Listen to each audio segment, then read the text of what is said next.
За ингээ манай өнөөдрийн Cool Монгол подкастын ээлж дугаар бэлэн боллоо. Өнөөдрийн дугаарыг Zog application та бүхэнд хүргэж өгч байгаа. Та нар iOS App Store дээр эсвэл Google Play Store дээр ороод энэ аппликейшнийг даунлоод хийгээрэй. Монголд Улаанбаатарт хаана ямар хоол байна вэ? Ямар төрлийн ресторанууд байж байгаа вэ гэдэг талаарх мэдээллүүдийг бол тэр аппликейшнээс олох боломжтой. Мөн Facebook пэйж дээр нь бас сонирхолтой хөөрхөн видеонууд тавьж байгаа. Та бүхэнд таалагдах байх гэж бодож байна. За ингээд өнөөдрийн зочноор бол Amazon компанид ажилладаг монгол залуу Амар хоёр хүрэлцэн орж ирж байгаа. Тэгээд манай өмнөх подкаст дээр бас оролцож исэн Дөл мандахаас оролцож байгаа. Тэг яг хоо яриа бол дэндүү нарийн техникийн шин чанартай болоод ирэх юм бол Дөлөө арай нэг жоохон ачиг хүнд ойлгох хэмжээнд нь тайлбарлаад болгоод өгөх зорилготой оролцож байгаа. Зочин хөтлөгч. Тийм, зочин хөтлөгч. За, welcome. За баярлалаа. Ингээд Амар хоёр байна. Бид сонсож байгаа хүмүүс маань одоо нэг харахгүй болохоор хоолой нэмэрхүү шүү гэд сонсоод авчихтай. Видеон дээр бол хүмүүсийн хараа за энэ одоо тэр хүү юм байна гэж. Миний хоолой нэг нэмэрхүү сөнгөц цоолоо ороод ирэл Амар хоёр байна гэд утсчаарай. Та бүхэн өдрийн мэнд хүргэе. За хин юу чи бас блог хөтэлдэг те? Тийм блог хөтэлж байгаа. Дээр заа чи хизээ илээ нэг жилийн өмнө ч илүү нэлээд хэдэн сарын өмнө сонин зэгмэн дээр чиний блогийг бас гаргаад тавьсан байсан. Amazon дээр Монгол юунууд Монгол бизнесийн Amazon дээр яаж юмнуудаа худалдаалах боломжтой вэ гэдэг яаж юмнуудаа зардаг болох боломжтой вэ гэдэг нэг блог тавьсан. Тэр чинь би харин бас нэлээд жоохон уншиж байгаа дээрхэд тэр ажил нь юу болж байгаа вэ? Тэр ажил ер нь бол айгүй юутай ажиллагаатай. Тэгэл ажил гэж нэрлэдэг. Би чинь яг анх Amazon-д орчоод тэгээ байж байхдаа ер нь тэгээ монгол хүн гэдэг утгаараа ч юм уу тэр нь одоо юу хийж болох нь Монгол талаас монголчуудад одоо хэрэгтэй юу хийж болох нь гэдээ хараад байж чадлаа. Хүмүүс ингээл Америкийн зах зээл рүү ороод юм зараад идэг. Тэгээ монголчууд ямар боломжтой тарсан чинь Монгол гэдэг орн бүртгүүлчих болохгүй. Тэгээд яг яагаад байдгүй болоо гэдээ бол тэр асуулт нь бол нэг одоо 2 жилийн өмнө орж ирчихлээсэн л да. Тэгээд яг сая өнгөрсөн 9 сараас эхлээд ер нь нэг эрчимтэй хэрэгжүүлж үзье, хөөцөлдөж үзье гэд. Тэгээд яг явсан. Тэгээд бүр тэр яг дэд ерөнхийлөгчдийн нэг хэмжээнд одоо яг тэр нэг бизнесүүд юм зарж болдог платформынх нь хилцэг хариуцдаг дэд ерөнхийлөгч юм уу та. Тэгээд нэг 7-8 хүнтэй уулзсан да. Захирлууд, менежерүүд өдөргээд. Тэгээд яг Монголын талаар ерөнхийдөө авч хэлэлцэн. Тэгээд яг нөгөө хүмүүс ч нь болохоор өөрсдөө аягүй тийм юм томорсддаг болохоор яг Монгол гэдэг хэдүүлээс эдэмдор яг өшөө ямар орныг бас ингэж хамт ингэж дараагийн ээлжинд гаргаж болохоор өдрийг ярьсан л та. Тэгээд тэр уулзалтын үр дүнгээс юу болсон бэ гэхээр ямар хөө хэмжээнд техникийн ажиллагаа шаардлагатай байна вэ гэдгийг одоо судлаад ирсэн тийм даалгавар авсан байхгүй. Тэгээд ерөнхийдөө би болохоор тэр үндсэн ажлынхаа хажуугаар сайн дурын цаг зарцуулж хийж байгаа ч гэсэн би тэр ажлын заа окей би надад ажиллаж байгаа бас дагаад авчаа. Тэгээд ингээд хайгаад ингээд явсан чинь нийт 22 инженерийн багууд одоо системд өөрчлөлтийг шаардлагатай байна л да. Зөв Монгол гэдэг орныг нэмэхийн тулд. Тэгээд тэр 22 багийнх нь одоо менежерүүдтэй эсвэл одоо төслийн менежерүүдтэй ч юм ингээд холбогдоод за ингээд Монгол гэдэг орныг нэмэхийн тулд танай багт одоо ингээд хэрэг хугацаа шаарддаг вэ? Танаа удаа хэрэг хугацаа шаарддаг вэ? 22 багаас бүгднгээс нь асуудаг хөхгүй. Тэгэхээр ингээд нийт ингээд хугацаанууд ирээд ерөнхийн нэг хугацааг ингээд дундчлаад үзэнгүүт 165 7 хоног жилдүүдээ нэг тиймэрхүү юу ирж байгаа хөхгүй. Биш 165 өдөр болохоор тиймэрхүү хугацаар ч хагас жил дундчаар. Тэгмээ зарим баг нь болохоор нэг жил хүртэлх хэмжээнд, зарим баг нь болохоор нэг ганц 2 сар дотор бол бид нэр юм хийчихнэ. Тэгээд тэр дотор нь төлбөр тооцоо орж байгаа, татвар орж байгаа, барааны чанар стандарт шалгах юу орж байгаа. Тэгээд тэр нэг тухайн орныг нэмэх одоо нэг юуны өөрчлөлтүүд идэрч гэдэг юм уу. Тэгээд одоо нэг уртлын веб өөрчлөлтүүд гэдэг юм уу.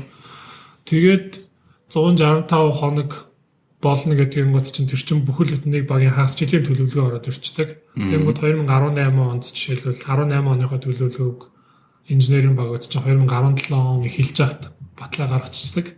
Тэгэнгүүт 18 оны төлөвлөгөө байхгүй болсон юм гараад ирж байгаа тийм.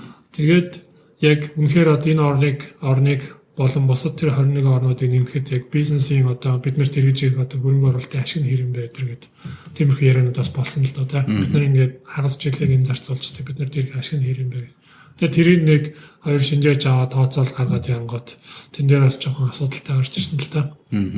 Тэгэхээр яг уу энийг бол ямар ч гэсэн Amazon л хийдээр хийн. Гэхдээ 2018 онд бол хийх түн тодорхой болсон. Тэгэхээр 2019 онд төлөвлөгөөнд батлуулах гээд одоо бас нэг менежер залуу хөдөлтөл явж байгаа л да.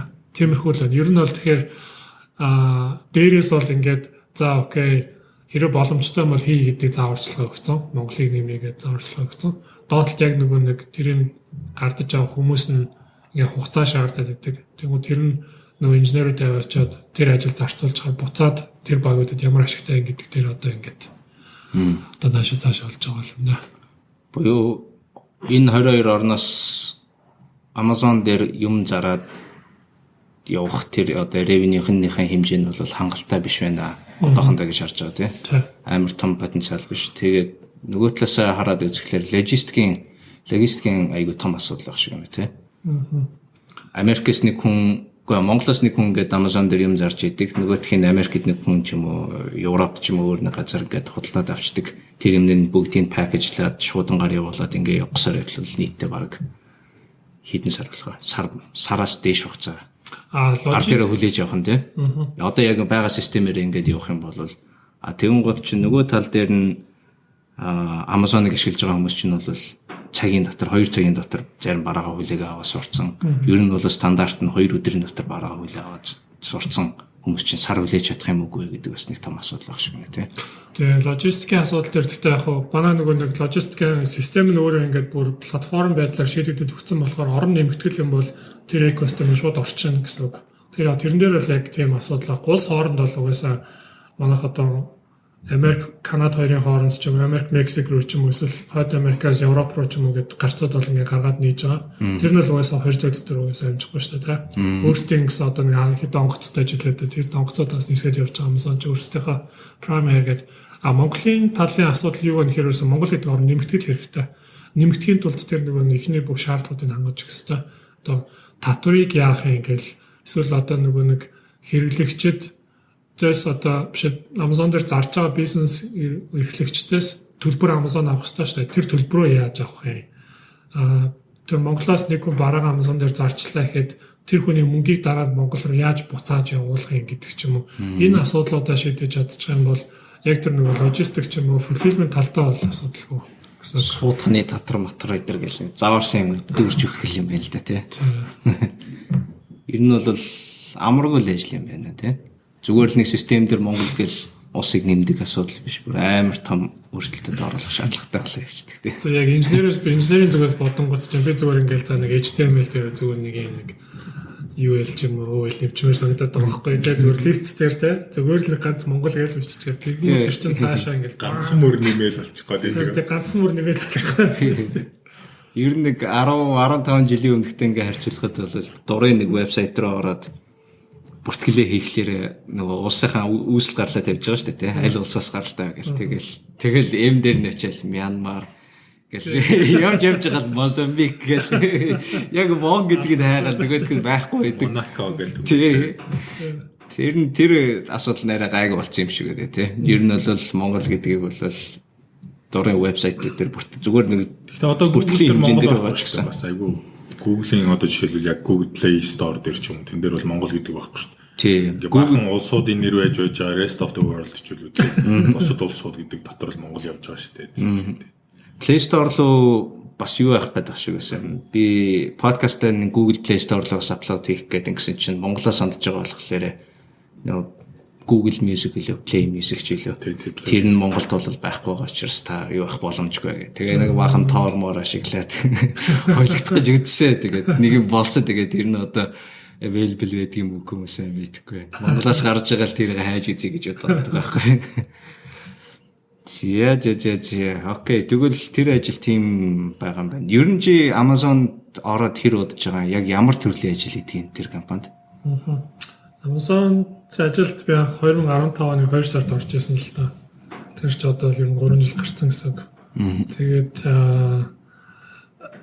яг миний албанд шалч нь яг DevOps инженер гэж боддог байхгүй юу. Тэгээд хөгжүүлэлт хийдэг, бас үйл ажиллагаагийн хөгжүүлэлт хийж байгаа сервисүүд ч юм software бүтээгдэхүүнүүдийнхээ үйл ажиллагааг бас хариуцдаг.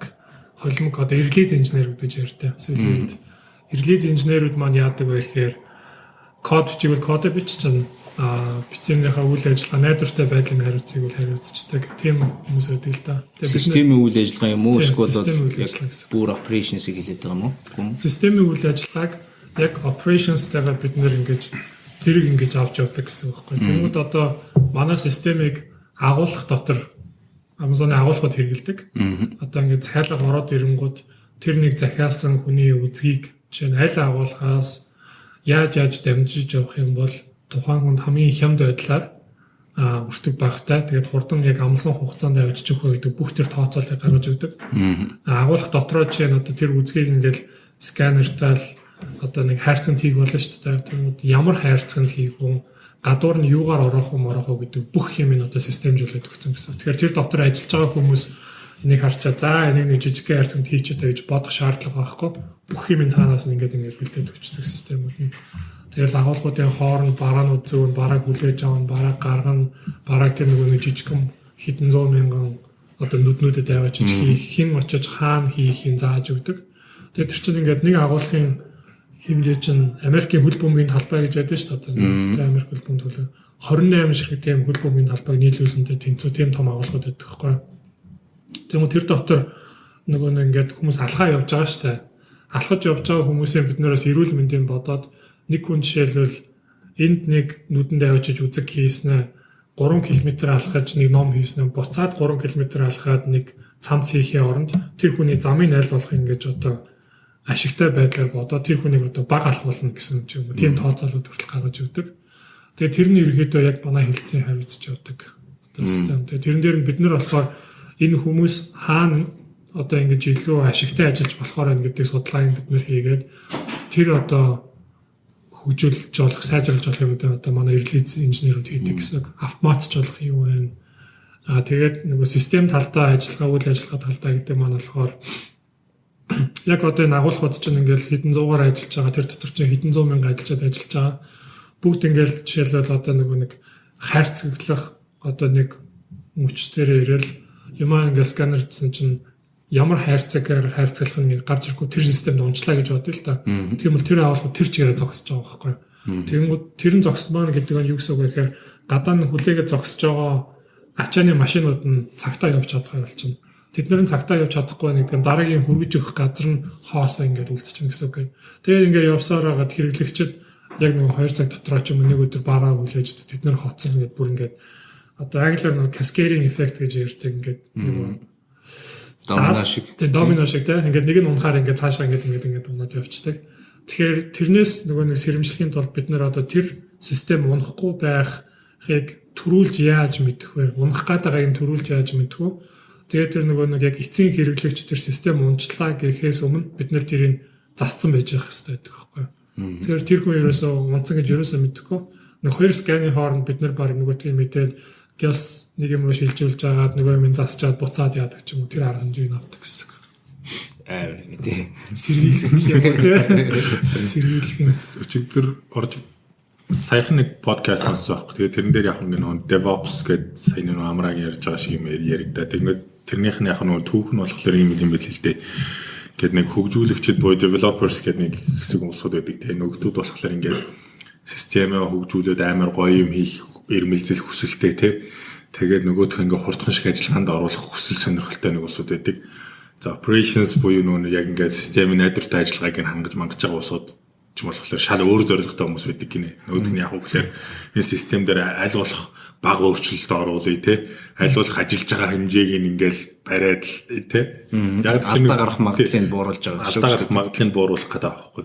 Тэгэнгүүт яг үгээр ингээд нэг сүүлийн DevOps гэдэг энэ хоёрыг чинь нийлүүлсэн тэрийг амраа ярьж байгаа шиг нөгөө кодож бичдэг системийнх нь нэг яг найдвартай ажиллагааг нь хариуцдаг. Тиймэрхүү нэг юм тэ hybrid нийлмэл тийм усуд одоо сүүлийн үед айгүйх гараад авахгүй аль талаасаа ерөнхийдөө идэлхтэй. Тэр дээр бас нэг подкаст сонсч ирсэн ба. Юу Amazon-ийнх нь хэдэн жилийн өмнө чөлөөд нэг роботын компаниг $800 сая чөлөөд худалдаж авсан агуулгах дээр юу яадаг. Тэр нь ямар нэртэй компани билээ? За тэгээ яг сайн асууж би сая яг бодож байгаад нэр нь гарчлаа. Манайх гэхдээ тэр компаниас чинь одоо 2-3 агуулга нь яг бүтэн автоматжуулагдсан. Яг тэр роботод ажиллаж байгаа. Тэгээд ерөнхийдөө 2020 он гэхэд lights out буюу нөгөө бүх гэрлэн унтраацсан агуулгах энэ системтэй болно гэж зорилго тавьдаг байхгүй. Чи юу яагаад яг тэр робот нь ямар төрлийн робот, юу хийдэг робот гэдгийг нэг сайн тайлбарлаад өгдөө. Манай сонсогчтой тийм. Би нэг YouTube-ээр бичлэгээ даарсан робот гэж хэлгэж байгаа хэцүү юм байлээ л дээ. Гэхдээ яг бол робот юм байлээ л дээ. Терминатор шиг тийм хүн шиг роботод бол биш. Толгой гар морол тийм байхгүй. Зүгээр нэг юм шалан дээр ингээд юм явж идэг нэг юм одоо өндрөөр одоо хитэн санджиж юм даа тий. Тэгээд тиймэрхүү тэгээд 30-аад сан жил өндөрт юм баг шүү тий. Олбор шаар дээдэлтэй яг тэгээд өнгөнгөө сайн зайж олжлаа л да. Тэгээд нөгөө нэг ямар зам дээр юугаар явж байгааг шалтгаалаад сүгнийх нь кодод нь орсон байж байгаа. Тэгээд ерөөсөө бид нэр ингээд дээрээ ингэж нөгөө нэг одоо том юунуудыг тэр чигээр ингэж ачиж явдаг.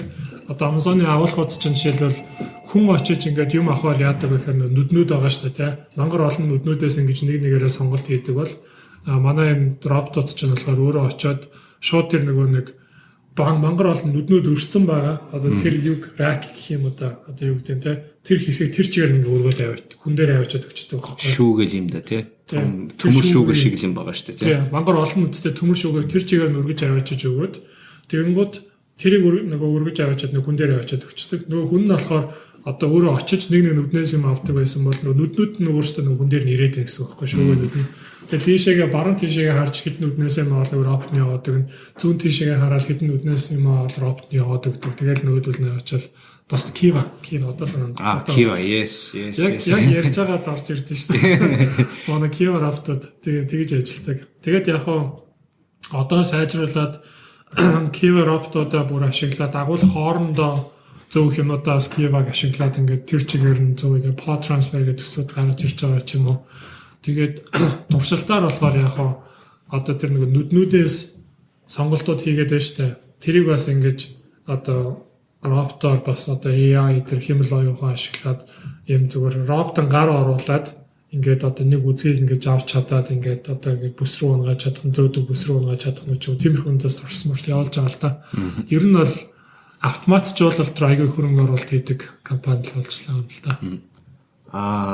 Тэгээд lights out гэдэг тэр одоо юу санаачлах нь яг ямар очтой гэнэ харанхуу агуулах байгаамаа. Цахилгааны зарлаа хэмжин гэсэн үг тийм хүн байхгүй гэсэн үг байхгүй. Одоо нөгөө хүн байгаад байгаа болохоор гэрэл байгаа замаа харан бид нар ч хаана юу харан lights out-лж роботууд ерөөсөө нөгөө координатуудын schematics дээр заагаад өгч чинь хаана юугаа хэлээд өгч чинь. Тэгэл харанхуу роботууд нь өөрсдөө нөгөө нэг ингээл эргэлт мэргэлтэй мэдэн шүү дээ. Тэгэл ерөөсөө гэрэлгүй ерөөсөө тэгэл тэр дотор ингээл роботууд ажиллаад ерөөсөө хүмүүсийн захиалга ингээл гаргаал гэдэг. Тийм болно гэсэн айгүй амбицтай төсөлтэй явж байгаа. Нөө Apple-гийн автоматжуулсан агуулгыг би бас очиж үзсэн шүү дээ. Тэр чинь бас яг хав харахгүй юм байл. Гэтэ яг нүг юуныхаа Amazon-ийнхаас ялгааны байгаа гэхэлэр тэр чинь нөө бөөний агуулга байхгүй тий. Тэнгүүч нүг ингээд нэг ундаг хийд идэрчлээ бид нар ингээд дотор нь ороод үзэхэд бас хав харахгүй байхгүй. Тэгэл нэг юм гар гарч ирээл ингээд практикал юм аваад ингээд наан цаана ингээд өргөл тавьд юм нэг бөөнийх болохоор чинь тэр чинь яг үгээр ерөөсө дотроос нэг ширхэг үзэг хоёр ширхэг үзэг биш. Нэг авдар ундаад хэдэн авдар ундаад хэдэн авдар яригч юм яг тиймэрхүү юмар зөөдөг болохоор тэр чинь нэг роботын гараар автоматжуулаад болоо гэсэн. Тэгэл үүдэн дээр нь хүн аваад машинтай хийлгэж байгаа. Тэгээ үүдэн дээр нь хүн ингээд аваад нэг баркод мод уншуулаад тэгэл машинд дачдаг гэж юм. Тийм хавааранхуй юм бэлээ. Монгол тийм хийц юм уу тийм чинь лаги байдаг. 2-3 жилийн өмнө очиж үзчихсэн шүү дээ. Нилийн үнэтэй систем болсон баг тийм баг. Гэхдээ үр дүн айгүй өндөр юм бэлээ ш. Тэр чи яагаад вэ гэхээр одоо юу гэдэг нь роботжуулчингууч тэр чи хідэн давхар байшин шиг л өндөр байхгүй. Тэнгүүдээ хүн ингээ оролцохгүй болохоор чи нүгд ингээ шууд дэш өргөл шүхгэл ангаар өндөрт тавьчихдаг тий. Тэгээ дээрээс нөө програмчлсан болохоор одоо юу гэдэг арих авъя ч юм уу скул нөө хугацаатай бүтээгдэхүүн авах гэхэлэр чи за тийм аав гэхэлэр төрүүлж тавьсныгаа эхэлж гаргаж ирдэг юм гэсэн нэг тиймэрхүү нэг тусгай алгоритмуудтай юм байл л дээ. Тэгээд тэрүүгээр нөө агуулгын удирдлага нь арай илүү үр дүнтэй болцсон, өөр ашигтай болцсон гэж хэлсэн л да. Amazon тэр нөгөө keyword худалдаж авахд $800 зарцуулсан гэдэг тэр нь яг хөрөнгө оруулалт нь үр дүнтэй үгүй юу гэдгийг харахад юу л гэдгээл тэгж тайлбарж ирсэн л да. Зарсан хүн өөрөө Amazon өөрөө $800 сая 2 жилийн дотор үйл ажиллагааныхын зарлаасаа хэмж чадж байгаа бол нөгөөх нь үр дүнтэй хөрөнгө оруулалт болсон гэдэг. Тэгээд цаашгаа энэ нөгөө Amazon-ын хөгжлийн компанийн хөгжлийн тэр чигт ингээд хараад үзэхэд бол амар чухал систем худалдаад авсан болж таарж байгаа байхгүй тийм. Бүх агуулгууд нь ерөөхдөө явандаа тэр чигээр роботчсон хэмжээнд очих төлөвлөгөөтэй ажиллаж байгаа бах тийм. Мөнгөөр лайцаа гэдэг. Тэгэхээр нөгөө өмнө ажиллаж исэн улсууд юм уу тийшээ ажиллах боломжтой байсан хүмүүсүүдийн ажил одоо яах вэ? Робот өмнө Америкчууд чинь Мексикод энэ цагаачилж ирсэн хүмүүст ажиллаа алдаад байдаг гэсэн бол одоо тэд нар роботуудад ажиллаа алдах гэдэг нэг байна. Тэгээ ер нь тэгэл тиймэрхүү чиг хандлагаар бол явах л байх л та. Тэгээд яг хажуугаар миний бодлоор зүгээр яг тэрийг бүгдээрээ мэдж байгаа юм шиг мөртлөө нээлттэй бол ярьдгүү. Amazon болохоор нөгөө нэг одоо өөртөө зардлаа яаж хэмнэх вэ гэд хөрөнгө оруулалт хийж яг тэр өнцгөөс ингээ хараад яваад тийм. Тэнгүүд яг тэр ажилчид дараа нь яах вэ бид нар зөв дотроо ярьдаг л та. Тэнгүүд тэр ажилчид нь одоо тэгэл одоо систем тэгрэгээрээ сураал одоо технологи сурдаг ч юм уу гэл тэ. Тэр роботыг яаж ажиллуулж гэн яаж арчилж юм ч юм уу тэр чиглэл рүү ажиллах. Эсвэл тэгэл одоо өөр газар ажиллах ч юм уу гэл тиймэрхүү юм байдаг л та. Яг тэрэн дээр бол тэр хүмүүсийг дараа нь яах вэ гэдэг асуудал бол ер нь яадаг л. Тэд нар ч дандаа цагийн ажил хийдэг хүмүүс болохоор бүр ингээ бид нар та нарыг 10 жилстэй хизээж тасрахгүй ажиллаар ингээ ханган манган систем гэрээ байхгүй. Нөгөө хүмүүс нь ч гэсэн өөрсдөө нэг ажиллал сар болоод нэг жоохон мөнгөний хэрэгцээтэйс л хийж яваад өгдөг ч юм уу. Тэгэхээр тэрэн дээр бол яг жоохон тийм одоо үерхэлтэй үнж байсангүй яана гэсэн тийм санаа зовхон бол байдгүй юм шиг. Ер нь бол гэхдээ явандаа роботоос татвар авдаг болно гэдэг байна шүү дээ тийм. Тэгээд компани тийм ер нь яг нэг дэлхийн нийтлэг хандлага тийм л болчихлоо юм шиг л дээ. Тэгээд нэг роботоос ч юм уу татвар аваад тэгэнгүүтээ нөгөөдхөө яг өглөр нэг нийгмийн халамжинд ч юм боловсрол зарцуулах хэрэгтэй гэх бол нэг яг ажиллаж байгаа хүмүүс нь цөөрөд ирэхлээр татвар орлого нь буураад тэр нийгмийн халамжинд зарцуулж байгаа юмнаараа ингээ багасаад тийм чин нэг юу сая бас тэр нэг Бангладешийн тэрс чинь тэр оюутлын роботууд ажилд ороод эхэлсэн гэл тэнгуү чин Бангладешийн тэр дундаж оюутлчны цалин чинь сарын $60 ч үл юм биш шүү дээ. Тэгэхээр чин тэрийг ингээ халаал хэдэн 10 мянга хэдэн 100 мянга робот ажилд оруулж байгаа. Тэгэхээр чин тэр чин сарын $60 хэмнэх гэж ерөнхийдөө $60 яаж илүү өөр ашигтай болох вэ, бүтээмжтэй болох вэ гэдэг нэг робот яаж байгаа. Нүг тэгээд тэр оюутал дээр чинь болохоор тэр нэг оюутлын карма мармаг хоёход робот хэцүүсэн чи одоо ингээ бүр сайн болонгуудаа баг хүн шиг ойдог болчихжээ гэдэг. Тэгэл одоо нэг Бангладеш чинь юу гэлээ тэр чинь нэг Wall Street Journal-ийн нэг moving apps юм билүү нэг видеонд үзэж харсан тэр чинь жилд хэдэн мянган ажилтан ингээд талбар дээр гарч ирдэг тэрийг ингээ ажилтаа орлоготой болох хэвээр бодлого байх хэвээр гэдэг. Гэтэл яг хөглөр яг одоо ажиллаж байгаа хүмүүс нь ажиллах болоод байгаа байхгүй роботоос болоод. Тэгэхээр одоо ер нь бол нэгэнт ядуу тий боловсролтой мөнгө зарыг гэхэлэр мөнгө нь байхгүй тий хүмүүс ахаад нэмээд сургая гэхэд одоо сая амрагийн хэлдэг шиг инженерийн боловсрол болгоё гэхэлэр тийм боломж нь байхгүй мөнгө нь байхгүй улс тэгээд ингээ роботод эзлэх тэгэхээр яах вэ гэдэг нь тэгэл тэр бол жинхэнэ нэг улс төрчтэй ч юм уу тэр нэг улс орны бодлогын л асуудал юм шиг байна. Юу энэ нөгөө industrial revolution гэдэг гэж байгаа шүү дээ хамгийн анхны одоо энэ богоо машин хүн техник механизм дээр ингээл юуны механик ажиллагаанд байхгүй болоод автоматжуулалт ажиллагаа ингээл яг орж ирж исэн үед бас яг тиймэрхүү бослог гарч илсэн мэлээ л дээ. Ямар нэртэй хүмүүс үлээ дээ. Нэг тим групп байсан шашин шиг. Тэгээд бидний ажлыг энэ юунад шин технологи бидний ажлыг булаагаад байгаад очиж үйлдвэр хийдэг устгадаг. Оюутлын машин энэ тий устгадаг тий амар вандалист террорист гараад байгаа байхгүй. Тэгээд яг бүхэлд нь ингээд хараад үзэх юм бол шин технологи том дүр зургаар нь ингээд хараад үзэх юм бол шин технологи орж ирэх тусам үед тэр өмнө хийжсэн ажлыг хийжсэн хүмүүсүүд нь ажилгүй болно. Гэхдээ тэр хүмүүс чинь дараагийнхан боломжуудаа хагаад ерөөхдөө бол барахгүй юм байна, дийлэхгүй юм байна гэдгээ бол ойлгоод арай боломжийн өөр ажлуудыг хайна гэдэг байхгүй.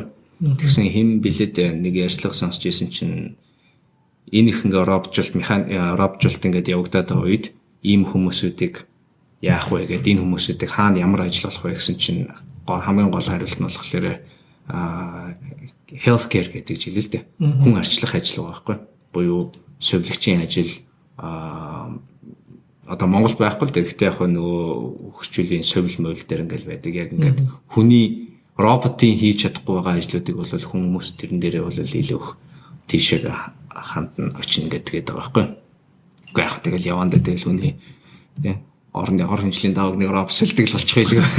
Тэр нэг тэр юун дээр чи Японд тэр нөгөө асрамжийн газруудад чи нэг юм бас тийм роботууд байлаа шүү дээ. Ажилд орсон гэдэг тий. Хүнд робот хүн хэрэгтэй шүү дээ тий. Яриад ингээд ярьчаад амар юу гэдэг шүү дээ. Сая нэг Японд нөгөө гудамжинд дэдэг имэнэр гимт хэрэг хийгээд юу яадаг албаар шоронд ордог. Нэгт болохоор хүнзтэй хоолтой байх, хоёрт болохоор хүний харилцаатай байх. Боо шоронд ороод өөр хүмүүстэй ингээд харилцаад харгалзагч идэртэйгээ харилцах хэмжээнд очимоор байна гэдэг. Тэгэхгүй гудамжинд байхлаар амар ганцаардаг гэдэг тийм нэг юм тренд харагдаж байна гэдэг байгаа байхгүй. Тэгээд хүн яг өнөөдрийн нийгэмд бол тэрийг төсөөлшгүй байгаа юм л да. Гэхдээ яванда өглөө босоод ажилдаа явах энэ хугацаанд бол хүний харилцааг бол улам байхгүй болгоод байгаа юм шиг санагдаад байгаа байхгүй. Энд чи одоо уцаар ярьдаг гэсэн бол мессежээр яана, Facebook-ээр гэл бла бла бла гэл нэг баахан нэг шинэ технологийн аппликейшн нэтэр ингээд гаргаад ирэнгүүт нь хоорондоо харилцах юуг нь боломжуудыг ингээд нээгээд байгаа шүү дээ. Нэмээд байгаа шүү дээ. Харилцааг нэмээд автомжийн нэмээд байгаа. Яг яриад юу вэ гэж ярих гэжсэн чи би сайн байгаа гэж Facebook дээр ч юм бичсэн болохоор за ярих шаардлага гэхдээ тэр чи харилцаа үүсэж байгаа. Автоматжуулалт дээр бас нэг ганц нэмжлэхэд одоо манай DevOps-ууд ч нас автоматжуулалт аюу хийдэг байхгүй. Тэгээ бидний хийдэг автоматжуулалт яадаг вэ гэхээр ингээд бизнес ингээд өсөж тэлэх тусам одоо бид нар чинь аюу их ингэж үйлдвэрлэлт хийх хэрэгтэй. Үйлдвэрлэлт гэдэг нь одоо бүтээгдэхүүний үйлдвэрлэлт, одоо софтвер системийн үйлдвэрлэлт цаашаа тэр нөгөө нэг өсөж тэлж байгаа нөгөө хэрэглэгчдийн одоо яг тэр хүсэж байгаа ямиг хүргэхийн тулд хүнээр нөгөө нэг одоо хүний тоог нэмснээр тэр шийдэж болохгүй асуудал байна л да. Одоо жишээлбэл юу гэдэг манай хэрэглэгчдийн тоо өнөөдөр 100,000 гожоо маргааш 1 сая хүрэхэд бид нэр дахиад нэмээд одоо юу гэдэг 100 инженер авах юм уу? Эсвэл байгаа 50 инженерээр автоматжуулалт хийгээд тэр хэмжээнд очих юм гэдэг хоёр сонголтын дээр тулцдаг. Тэгэхээр бидний баримтлагын нэг бодлого юу гэхээр бизнес өсөх тусам нэмж хүн авч иж тэр асуудлыг шийднэ гэсэн ойлголт ерөөсөө байж болохгүй. Та нар ерөөсөө автоматжуулалт хийгээ тийм ярьдаг байхгүй. Тэгэхээр одоо том үйлдвэрүүдийн одоо юу гэдэг үйлдвэрлэлт ч гэдэг юм уу тэр ихээр бас нэг роботжуулаад байгаа нөгөө demand буюу нөгөө шаардлагатайгаа нийцхийн тулд бас ингэж автоматжуулалт явуулж иж чинь нөгөө хүнээс илүү ингэж хурдан өдөр шөнөгүй ажиллана гэдэг юм уу баг тийм болчихж байгаа шүү дээ. Бүтээмж нь илүү өндөрсөж цаана нөгөө хэрэгцээ байгаад болохоор тэр хэрэгцээг хангах зорилготой юм болов уу гэж бас бодоод байдаг л да.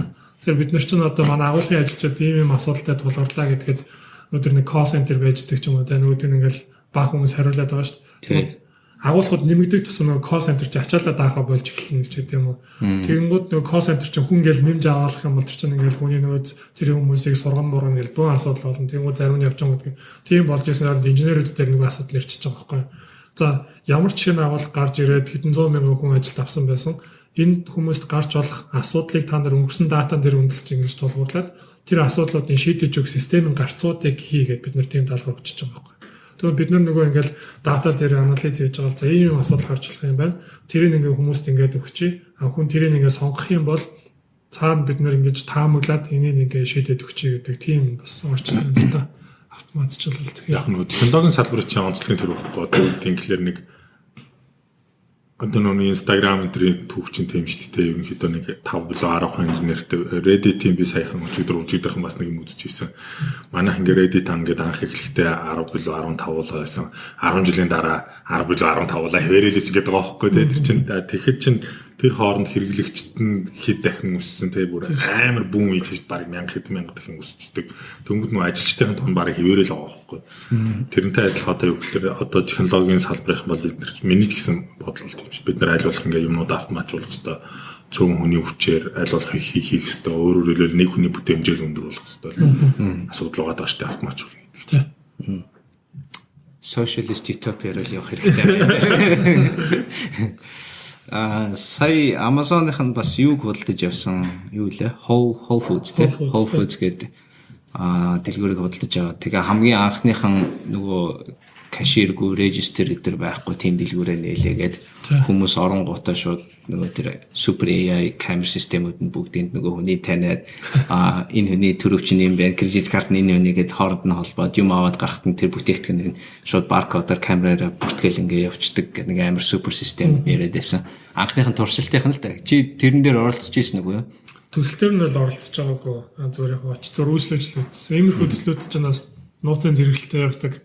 Тэгээд яг нөгөө бета тест хийхэд бол бид нараас яг өөрсдөө бүртгүүлсэн байх юм бол оролцож болдог л да. Тэгээд би яг энэ Amazon Go дээр бол орж байгаагүй. Гэхдээ Amazon-ы нөгөө гаргадаг эко бүтээгдэхүүний ингээд тийм дараагийн тэрний нэг нууц төсөл дээр яг тестээр орж нэг 3-4 сарын турш тестлээд бас мэдээлэлтэй л өгчлээсэн. Каширгүй дэлгүүрлээ бол орж байгаагүй. Төсөл рүү орж байгааг. Тэгтээ очиж үйлчлүүлсэн ямар юм. Бид нар чинь багаараа нэг очиод за системийг тэнэгдүүлчих чадах нь үгүй гэж орж байгаа юм чинь. Тэгэл манай нэг хүн ингээл багийн инженер ингээл юм аангууд нь би хойдолтон зогсож байгаа сугандоогоор нь гараа оруулж байгаа л нэг юм аваад нэг найз руугаа дамжуулж өгөөл нөгөөтөн дэлгүүр дотор явж байгаа л буцаж очиод тавиал гарсан чинь биднээс мөнгө аваа байхгүй. Тэгмүүд ингээл за бид нар бол энийг тэнэгдүүлнэ гэж аахгүй юм. Тэгтээ амар хоор тохиолдол байх юм. Тэг хулгайлах боломжийн багасгаад. Гэтэ нэг хулгай шиг санаандгүй ингээд хулгай хийцэн хэрэг гараад байгаа шүү дээ. Нөгөө систем хулгай хийцэн ч гэж арай муухай юм да. Нөгөө камерын систем авсан юмыг таниагүй эсвэл бол буруу хараа таньсан юм уу тийм үү. Гэтэ тэр чинь баг юу гэдэг нэг ганц 2% л байгаа. 1%-аас баг доошо байгаа байлгүй дээ. Тэ хийгдэж байгаа гүйлгээний дунд ингээд хараад үзэх юм бол тэр тоо өстэй 11-ээс дээш илүү хүн билүү 20-оос дээш илүү хүн орчгоор алдаа гараад байгаа юм байна гэсэн бүр нэг тийм тооцоол гаргац. Тэгээд нэг телевизийнхнаас нэг хүн утсан билүү юу лээ Twitter дээр энэ йогуртыг үлээдээ авсан чинь надаас мөнгө чаржлсангүй гэж нэг тийм viral болохгүй л гэсэн чинь Amazon Go хариуцдаг нэг VPN бичээд зөвөр наатайхаа тооцоо бид нар дээр гэж бодчих гэдэг. Нөгөө бичсэн байсан гэдэг. Тэгээдсэн шүү дээ. Тэгээ яг тэр тал дээр жишээ нь хятадууд бол бас айгүй явж байгаа гэж хэлж шүү дээ. Нэг хятадын хэдэн юмуч бас яг тийм нэг юуны хятадд нэлээд олон дэлгүүр байгаа юм тийм. Бодлогчгүй тэгэл ороод ингээл юмудаа авдаг. Тэгээ нэг хятадд нэг тийм технологи хөгжөөд байгаа нэг шалтгаан болохоор хувь хүний нууц гэдэг асуудал нэг зохицуулт байхгүй гас болоод оронгууд засгийн nostол авчихсан. Амар одоо чинь тэнцээ ингээ хүнийг данж болох Америкийн хуулинд хашилж болох хэвээр бүх төрлийн технологиуд бүгднийг ашиглаж байгаа тэр хүн ингээ нүунийг таньчаад байдаг. Америкт болохоор зохицуулттай хувийн ноцлол гэдэг янгууд тэр нь бас ингээ нүунийг зарим нэг технологийн хөгжилт нь одоо юу гэдэг саад болоод байдаг л гэлтэйсэн. Жорж Орвелийн 1984 дөрвөлж яваад байгаа юм уу? Юу 2020 он гэхэд сайхан гэхдээ нэг хятадын засгийн газраас тийм мэдээлэл хийсэн л хэлээ. Мэдээлэл ч юм уу, мэдээ ч юм уу юу ч гэдэг. 2020 он гэхэд бол бүх хотуудыг энэ нөгөө камержуулалтын системтэй хүний царайгаар таньдаг болдог, identification хийдэг team системтэй болгоно. Тэгээ хамгийн эвгүй хамгийн аюултай амар юм нь юу вэ гэхээр айлын гэрт байгаа smart TV-нүүд байгаа шүү дээ. Тэдний микрофоныг ашиглах эрх, камерыг асааж унтраах эрх нь энэ дээр болж таарж байгаа байхгүй. Тэгэхээр засгийн газрын эрхт нь ороо явчихж байгаа байхгүй. Амар эвгүй. Тэгэн гутаа нөгөөдөл нь засгаас нь болохоор тэр хүмүүсэд чинь одоо ингээд таньдаг мэддэг болчлаа, мэдээллийн цуглуулчлаа. Тэгэн гутаа олон нийтийн газар вандализм хийх буюу бетрон дотор тамхи татсан, шүлсээ хийсэн, цэрээ хийсэн гэл нэг жоохон юу хүмүүс гэж байгаа шүү дээ. Тааламжтай бос хүмүүс гэлөө юу гэлээ нэг амар терминологи тавьчихсан л хэлээ л дээ. Тийм хүмүүсүүдийг тодорхойлоод тэднийг метрогоор явахыг хориглох гэдэг тиймэрхүү арга хэмжээ аавна гэж байгаа байхгүй. Ингээ явахлаар чинь бүр хүнийг амьдрах боломжгүй болгоо хийж байгаа байхгүй. Тэ нэгдүгээрт, хоёрдугаарт болохоор за яг үнэхээр тийм гимт хэрэг хийсэн хүмүүсүүдийн тэгээ хязгаарлаж хийж болдог юм байж. Гэхдээ тэрийн гимт хэрэг хийсэн гэдэг тодорхойлох эрх нь бол засагт нь байгаа шүү дээ, тэ. Тэрийн тодорхойлох эрх нь яваад ингээд үчих юм бол нэг хүн дээр л очиж таараа шүү дээ, тий. Нэг багийн нөгөө багийдаа ингээд амар дургу байгаа ч юм уу шонзон санангуутай тэрийг classification хийгээд ингээд явцдаг. Тим амар бас сөрөг үр дагавар нь ингэж харагдаад байгаа нэ. Технологи ингээд юугүй хязгааргүй ингээд хөгжөө яваад ингээд явчихлаарэ. Наа чи философи асуудал болоод тийм шиг л дээ явж байгаа. Их мэдл өөрөөрөө чиглэлэх шаардлагатай шүү дээ, тийм. Өөрөөгөө чиглэлэх төр системүүдийг ингээд тавиад ингээд явах юм бол хөгжил нь бас нэг тодорхой юм юутэй юу гэдэг арай нэг айтайхан хөгжих боломж нь бий болоод ингээ явж байгаа. Тэгэхгүй бүх тэр чөдрийн аваа ячаад хятадын засгийн газар шиг шүүмжилж явах шиг л байна л да. Хятадын засгийн газар шиг бүх эрхэнд бүх юм хятадын засгийн газарт байдаг. Хүнд баг ирэх байхгүй бол явж байгаа. Хэрвээ засгийн газар хүсэх юм бол тэр хүний ирэх байхгүй болж байгаа байхгүй. Тийм шүү дээ. Тэгээд тэр бүм 200 300 сая хүнтэй газар бол нэг хүний хинч тоохгүй байхгүй. Ер нь бол цунач философи асуудал. Технологи байх шиг нэ. Технологи бол юу аахгүй. Хамгийн юм чим технологи бол хөгжих ёстой, тий? Явах ёстой, цаашаа ахиж дэвших ёстой. Харин тэрийг одоо юу гэдэг амьдрал дээр зүгээр ашиглаж гинөө, буруугаар ашиглаж гинөө ч юм уу, тий? Тэрийг ашиглаж хүний эрх зөрчиж гинөө, эсвэл бүтээнж нэмжинөө гэдэг нь бол дараагийн асуудал байхгүй. Чин дээр би нэг оюутнуудаа уулзаад юм ярьж ирсэн чинь надаас тэгсэн байхгүй. Ингээд технологийн хөгжлийн талаар та юу гэж боддог вэ, тий? Ингээд уц муц гарч ирээд хүмүүс ингээд эрүүл мэнд муудаад хараа муудаад байгаа юм биш үү гэдэг.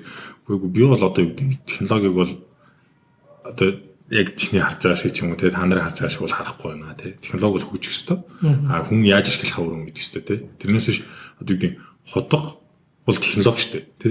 Тэр чинь маха хэрчдэг ч юм уу юу гэдэг технологи. А тэгэнгүүт чинь окей бүгд тэр муугаар нь ашиглыг үл за тэрийг ингээд хүн алж болж гин өөрийг алж болж гин одоо ямар ч боломж нь байгаа шүү дээ. Тэгэнгүүт чинь жишээ нь эний чинь муугаар ашиглаж болж байгаа юм чинь ашиглахгүй ч юм уу энийг цааш нь хөгжүүлэхгүй гэж болох. Буруу нь хутгахных шилдэг тийм. Буруу хутгахных шүү. Одоо нөгөө бууны буруу биш гэдэг шиг тийм.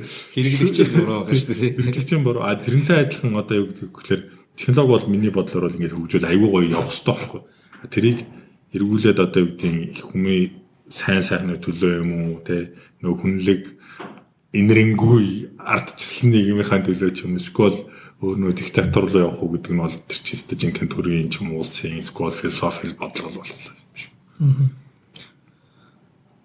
Yes. Буцаад Amazon руу орсон. Аюу бас нэг Amazon-тай холбоотой нэг юм сонсч ирсэн юм аа. Аюу баг нь ингээд дотроо нэг хүний нэг баг нь 10-аас илүүгүй хүнтэй байх хэрэгтэй юм өстой гэдэг нэг тиймэрхүү юмнууд байдаг. Багийн хэмжээ нь ингээд бүр 20 30 40 болоо явахлаараа хоорондох хүмүүсүүд нь хамтарч ажиллах болцоо нь буураа явцдаг гэдэг нэг тиймэрхүү философи хэрэгжүүлдэг. Тэгэл баг болгон юм жижигэн багуудтай байдаг гэдэг. Тэр чинь гоё нэр томьёотой нөгөө нэг пицца юу пицца баг гэдэг. Пиццаны багууд гэж ярьдагтай манай багууд пицца тим гэж яриад. Тэрний нутг нь болохоор одоо нэг багийн хэмжээ нь одоо ингээд багаараа уулзалт хийгээд байхад нэг юм 2 пицца авахад тэр баг ингээд гоё цадаалгаал идэл юм яриад явчих болох юм бол тэр яг ингээд тохирсон хүний тоотой баг гэж ярьдаг. Одоо 20 30 болчихсон бол 1-2 пицца аваад цадахгүй шүү дээ хүмүүс.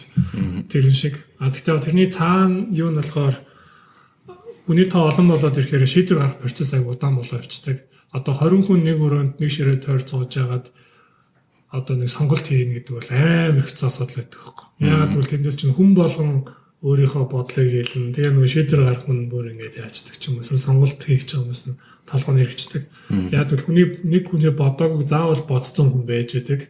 Тэнгүү сүулдэ нөгөө нэг шийдвэр гаргах нь тэрний нэг зөрөгтэй ингэж хийхин тулд багийнхаа хүний тоо ингэж яриад байгаа багасгаад хурдан ингэж явах хэвээр алдаа гаргасан ч гэсэн тэр дээр гал суралцаа буцаад ингэж яваадах нь илүү одоо эрүүл гэж яриад байгаа л да.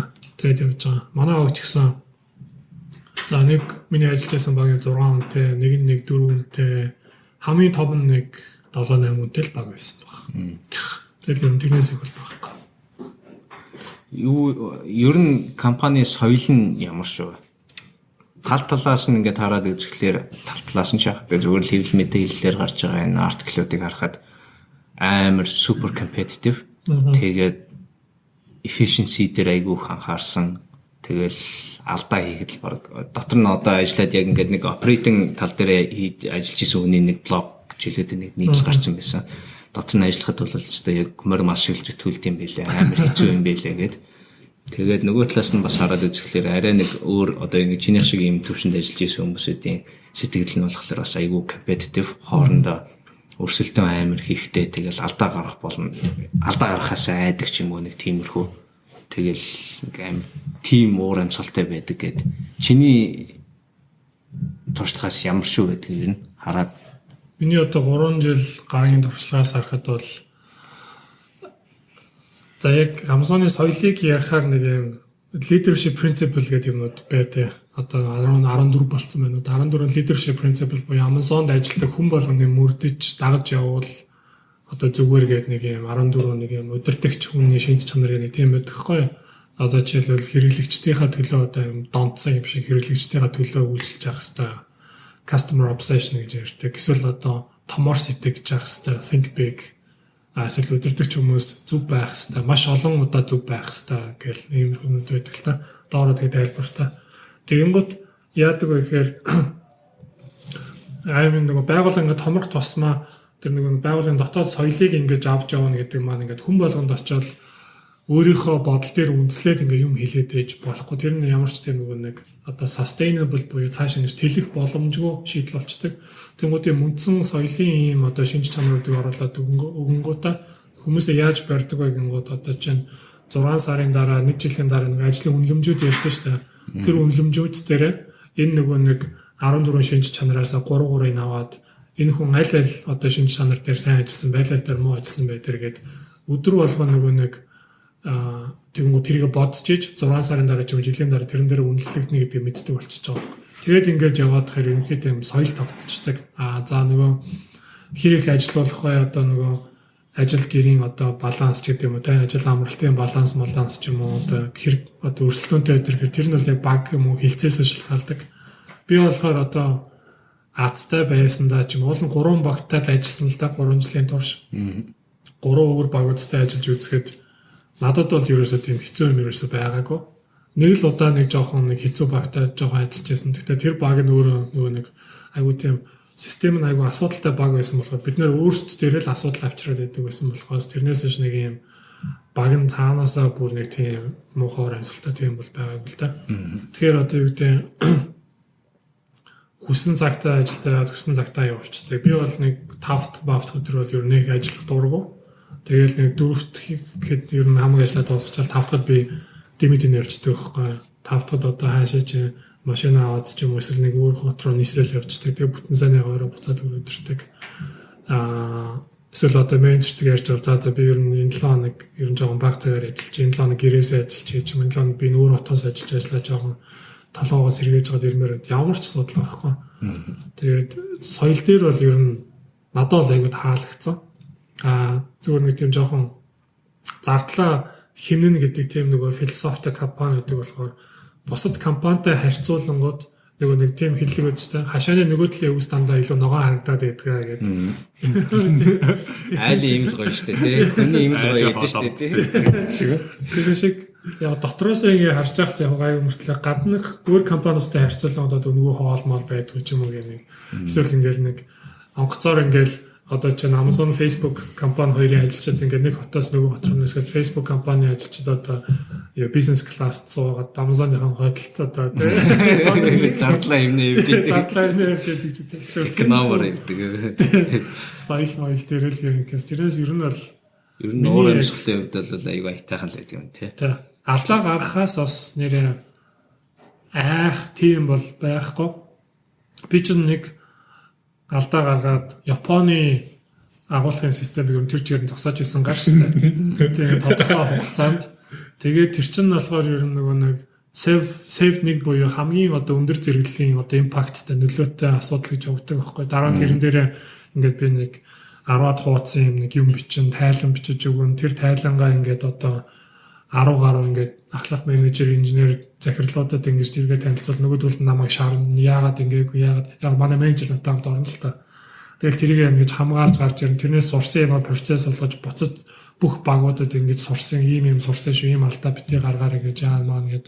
Тэрэн дээр болохоор Amazon-оос айгүй сурсан. Тэгээд миний бодлоор айгүй зөв. Тэгээд цаашдаа ч гэсэн би амьдралдаа хэрэгжүүлэх нэг тийм одоо соёл гэх юм бол хүн алдаа гаргаж болдог. Гэхдээ алдаа гаргалаа гэд хуруу чичгээсээ илүү ямар нэг асуудлыг ч юм уу тэр алдаа нэг ямар нэг процесс хаа явж байгаа газар ингэ эвдэрснээс болоод алдаа гарчтай юм байна л да. Тэр процесс нь хаана эвдэрчв? Тэрийг яаж завсаад дараа нь өөр нэг хүн тэр алдааг яаж гаргахгүй гэдэг дээр л анхаарал өвчдөг. Тэгэхээр тэр дотор ингээд болж байгаа яриа амар хоёр гэдэг хүн дээр ерөөсө тулгуурлаагүй. яг нөгөө нэг юунаас болоод ямар процессоос болоод алдаа гарцсан бэ гэж хайж авч олсоор тэргээ засаад за одоо энийг ингэ дахиж гаргахгүй болно шүү гэд дараа нь харин бид нөгөө нэг 10 удаа хуудас тайлбарлан бичээ тэр нөгөө нэг дарга нарын өмнө ингэ тайлан гаргацсан хүн чинь яасан байх нэгээр тушаал дэвшсэн гэж байгаа байхгүй. Илүү туршлагатай болсон. Тэр хүмүүсийн өмнө би ингээд юмаа яриа хамгаалаад чадсан. Тэгмээ тэргүүрээ дараа нь ингээд яг тушаал дэвшэхэд бүр илүү хэрэгтэй болчихдог.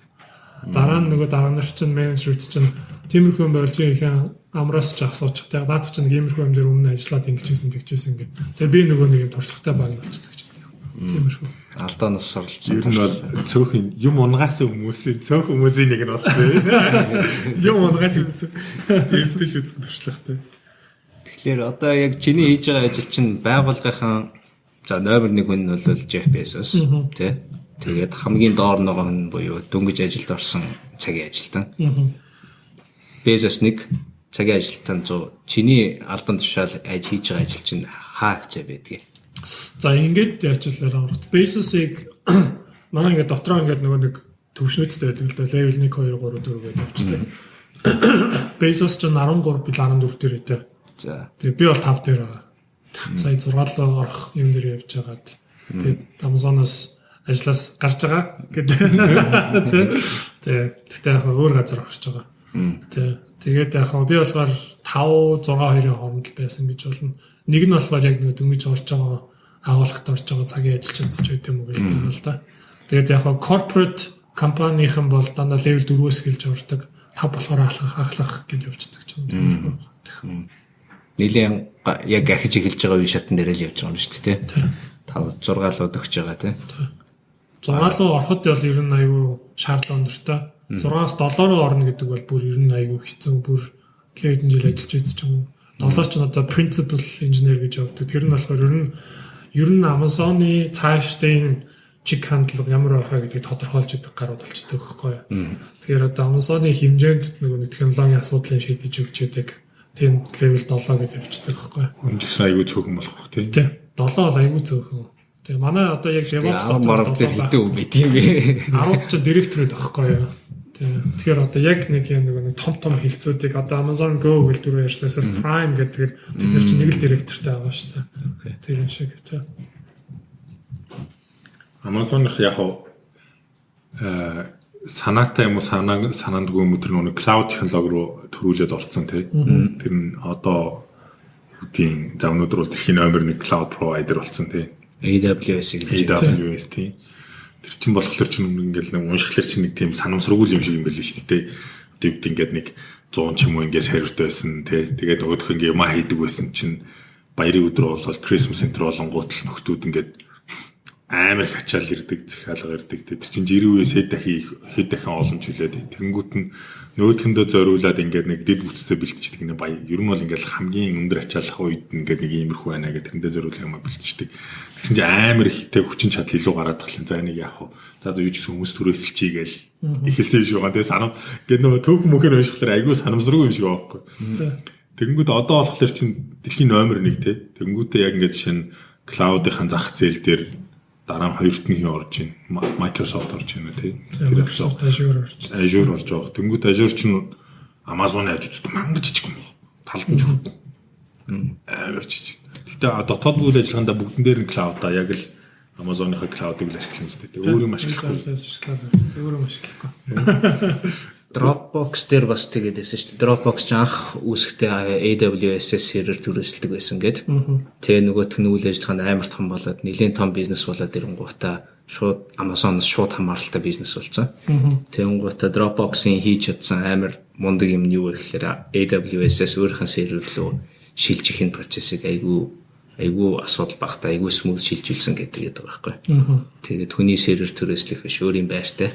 Тэгээд өөрийн сервертэй тийм болцоо гэдэг. Сая IPO хийлээ. Сайхан дэлгээлээ. 10 тэрбум компани болоо явж байгаа шиг өстэй. Яг нөө cloud ашиглахын сая хэд хоногийн өмнө бас нөө ингээд true cost of cloud шилөө нэг тийм нэг юм нэг конференц дээр ярьсан юм үзэж яхад чинь cloud болохоор чи ингээд нэг эхлэх нь айгүй жижигхэн эхэлж болно. Томор хүртэл айгүй ингээд ингээд нэг юм arithmetic progressor ч юм уу те ингээд нэг өсөд ингээд явждаг ч юм уу те. Тэнгүүч яг хөглөр өөрийн гэсэн сервертэй болохоор чи ихний хөрөнгө оруулалт 8 өндөр. Тэгээ тэнгүүтээ нэг өсөлтийнх нь график нь болохоор ингээд шугам ингээд тэгш явж гинт пад гэж өсөөл ахаал шугамн дээр явдаг тийм. Нэг өөрөөр хэлбэл нэг сервер авахлаар чи нэг $100,000 ч юм уу ингээд авлах чинь тэр нь пад гэл гинт нэг өдөр гарч ирдэг тийм. Тэнгүүд тэр чинь хэрэглэнээсээ шалтгаалаад мэдээж авах хөглөр илүү төлөвлөл ирээдүгэл бодож авна шүү дээ. Тэнгүүд өнөөдөр тийм хэрэгцээ нөхгүй учраас тэр хэрэгцээгээ авах хөглөр хүчин чадал маш бага хэвийг нь ашиглаж идэг. Тэнгүүд нь хөрөнгө оруулалт нь аягүй илүүдэд идэг ч юм. Тэгэл явж байгаа нөгөө хүн яг тулаад ирэхлээр ахаал пад гэл амар том хөрөнгө оруулалт тэгэл ахаал хүчин чадлаа нэмээд нөгөө нэг өсөлтийн график нь юу юм. Тэгээд яг нь тодорхой хэмжээнд хүрсний дараа жишээ нь ямар ч бизнес тийм юм байл л дээ. Нэг 3 дахь читгээдээс хамааралгүй болох сонирхол аягүй нэмэгддэг. Сая өнгөрсөн 7 хоногт гэж нэг Google чинь юу лээд Токио, Австрали хоёрын хооронд ч Хонконгийн хооронд амар том шилэн кабель татчих байгаа байхгүй. Тэгэл тэр нь хэдэн $1 билlion жилийн хөрөнгө оруулалттай гэл. Тэгээд хэд ч яг тэрийг нь хариуцсан захирлах нь ярьж байгаа юм. Гэхдээ яг өнөөдөр бол бидний яг ингээд жишээлбэл scale-ээр аваад үзэх юм бол хүнээс түрээслэх угаас утгагүй болчих юм чи өөртөө барьсан дээр шүү дээ. Тэр нэг magic number нь 100 сая хэрэглэгч байх шиг байна тий.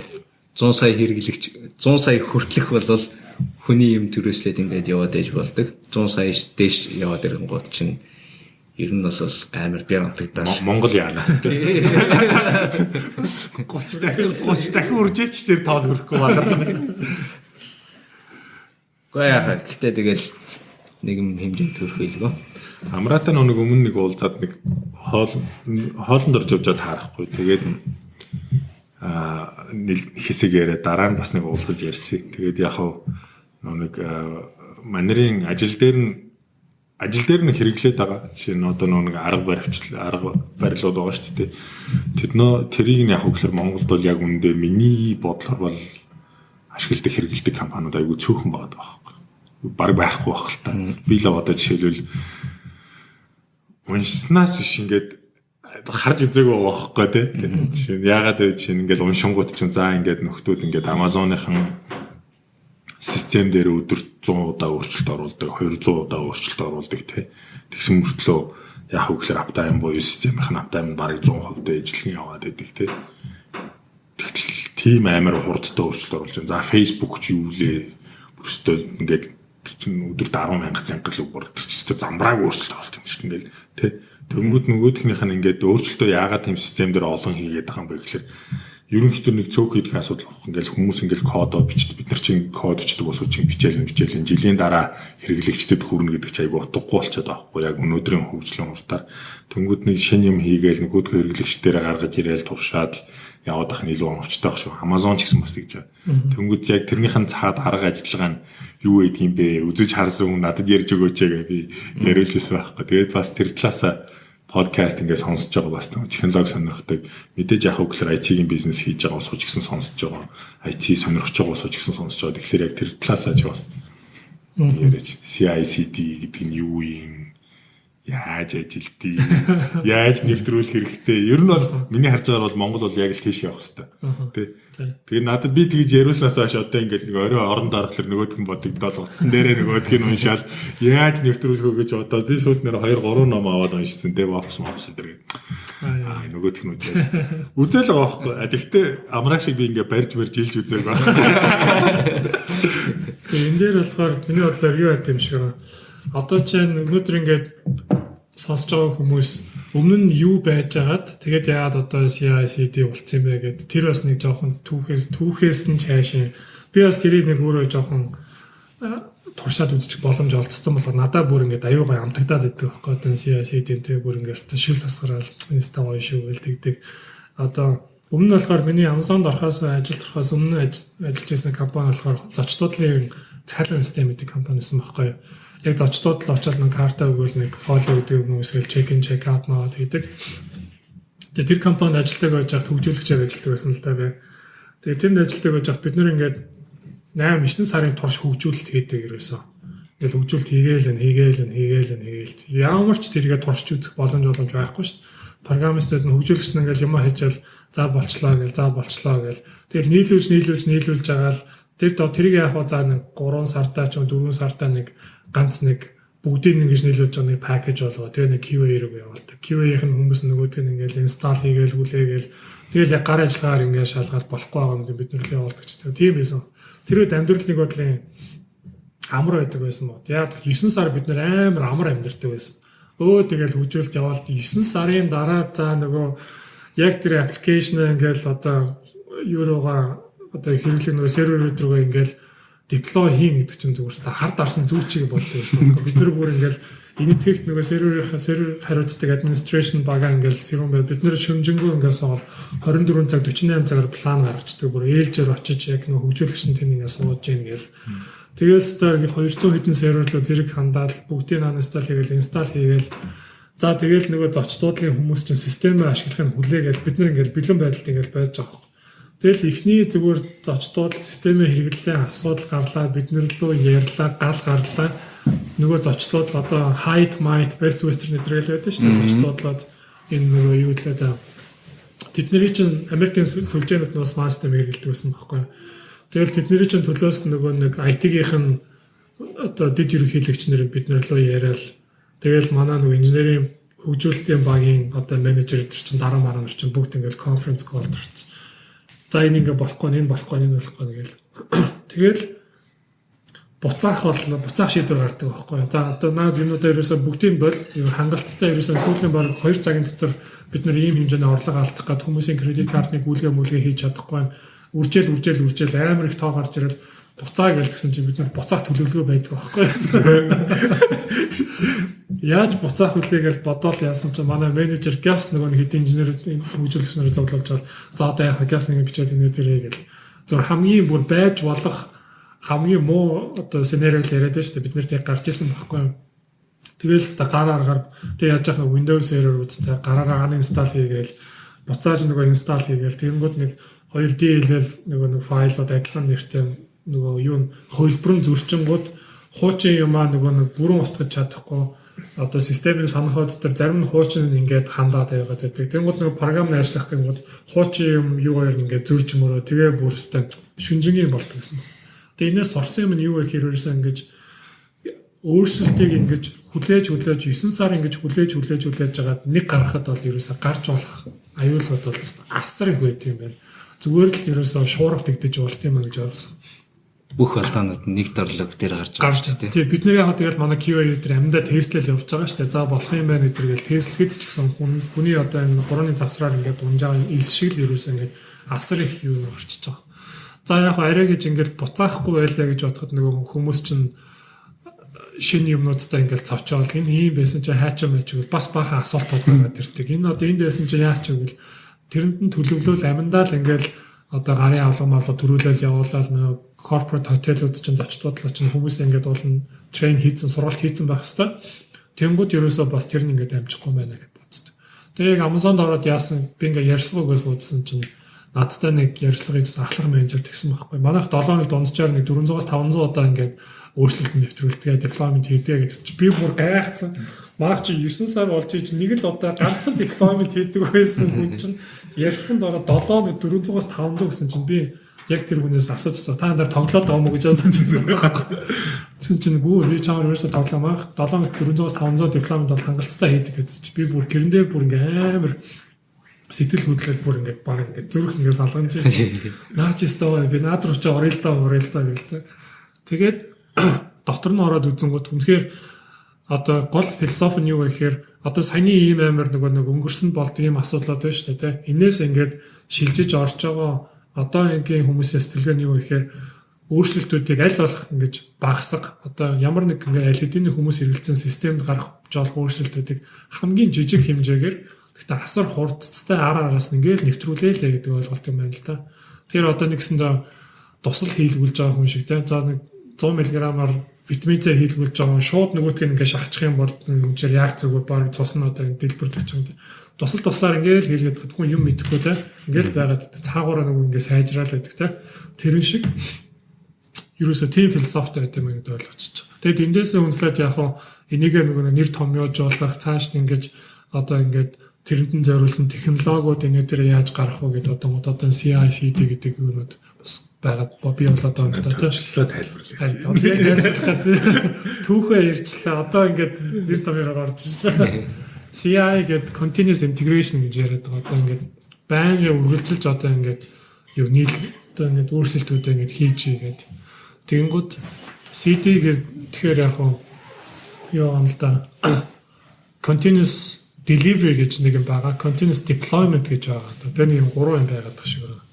Continuous integration болохоор сайн хэлсэн шиг одоо ингээл хөгжүүлэгч хүн ингээл хөгжүүлж чинь нэг алдаа засч чинь ч юм те ингээл нэг юм ихэд тэрийг ерөөсө ганцхан л юм хий. Чи ганцхан юм засчвал ганцхан л юм хий. Бити 10 юм нэгд дор зэрэг зас. Бити 20 юм нэгд дор зэрэг. Ганц юм зас. А тэрийгээ одоо нөгөө нэг хөгжүүлэлтийн багийн чинь нэг юм үндсэн одоо нэг код бичиж байгаа нэг их гэж байгаад байгаа л да. Тэр нь одоо хамгийн аюулгүй хамгийн одоо нэг зөв ажиллах одоо government явж байгаа нэг код гэдэг одоо тэр нэг их булаг ундраг гэж ойлгож юм уу да. Тэр их булаг ундрагдлуугаа ерөөсөө жижиг ганц зөвшөлт ингэ оруулаа л гэдэг ч байгаа. Оруулахаас өмнө яг тестинг сайн хийж өгч явах хэрэгтэй хүмүүс өөрсдөө бичиж байгаа код наацхын одоо хөгжүүлэгчдэд байх чадвар гэх юм бол бичсэн юм өөрөө unit test буюу одоо тэр одоо хамгийн байж болох доод нэг хэмжээний тестүүд өөрсдөө бичиж явах хэрэгтэй. Тэргээ бичснийхаа дараа одоо code review буюу одоо нэг хамт ажиллаж байгаа инженерийнхаа багийн хүмүүсээс за би нэг юм биччихлээ. Асуудал нэг юм байсан. Би нэг ингэж энэ кодоор шийдлээ. Энийг хараад өгөөч гэдэг. Тэгвэл нөгөө нэг одоо инженерийнхаа нэг хүн багийнхан хүн харж агаад за болох юм байна. Эсвэл чи энийг ингэж өөрчилж өгч энэ дэр чи ингээ алдаа гарчих юм биш юм шиг заавал ингэж нөгөө challenge хийж идэг.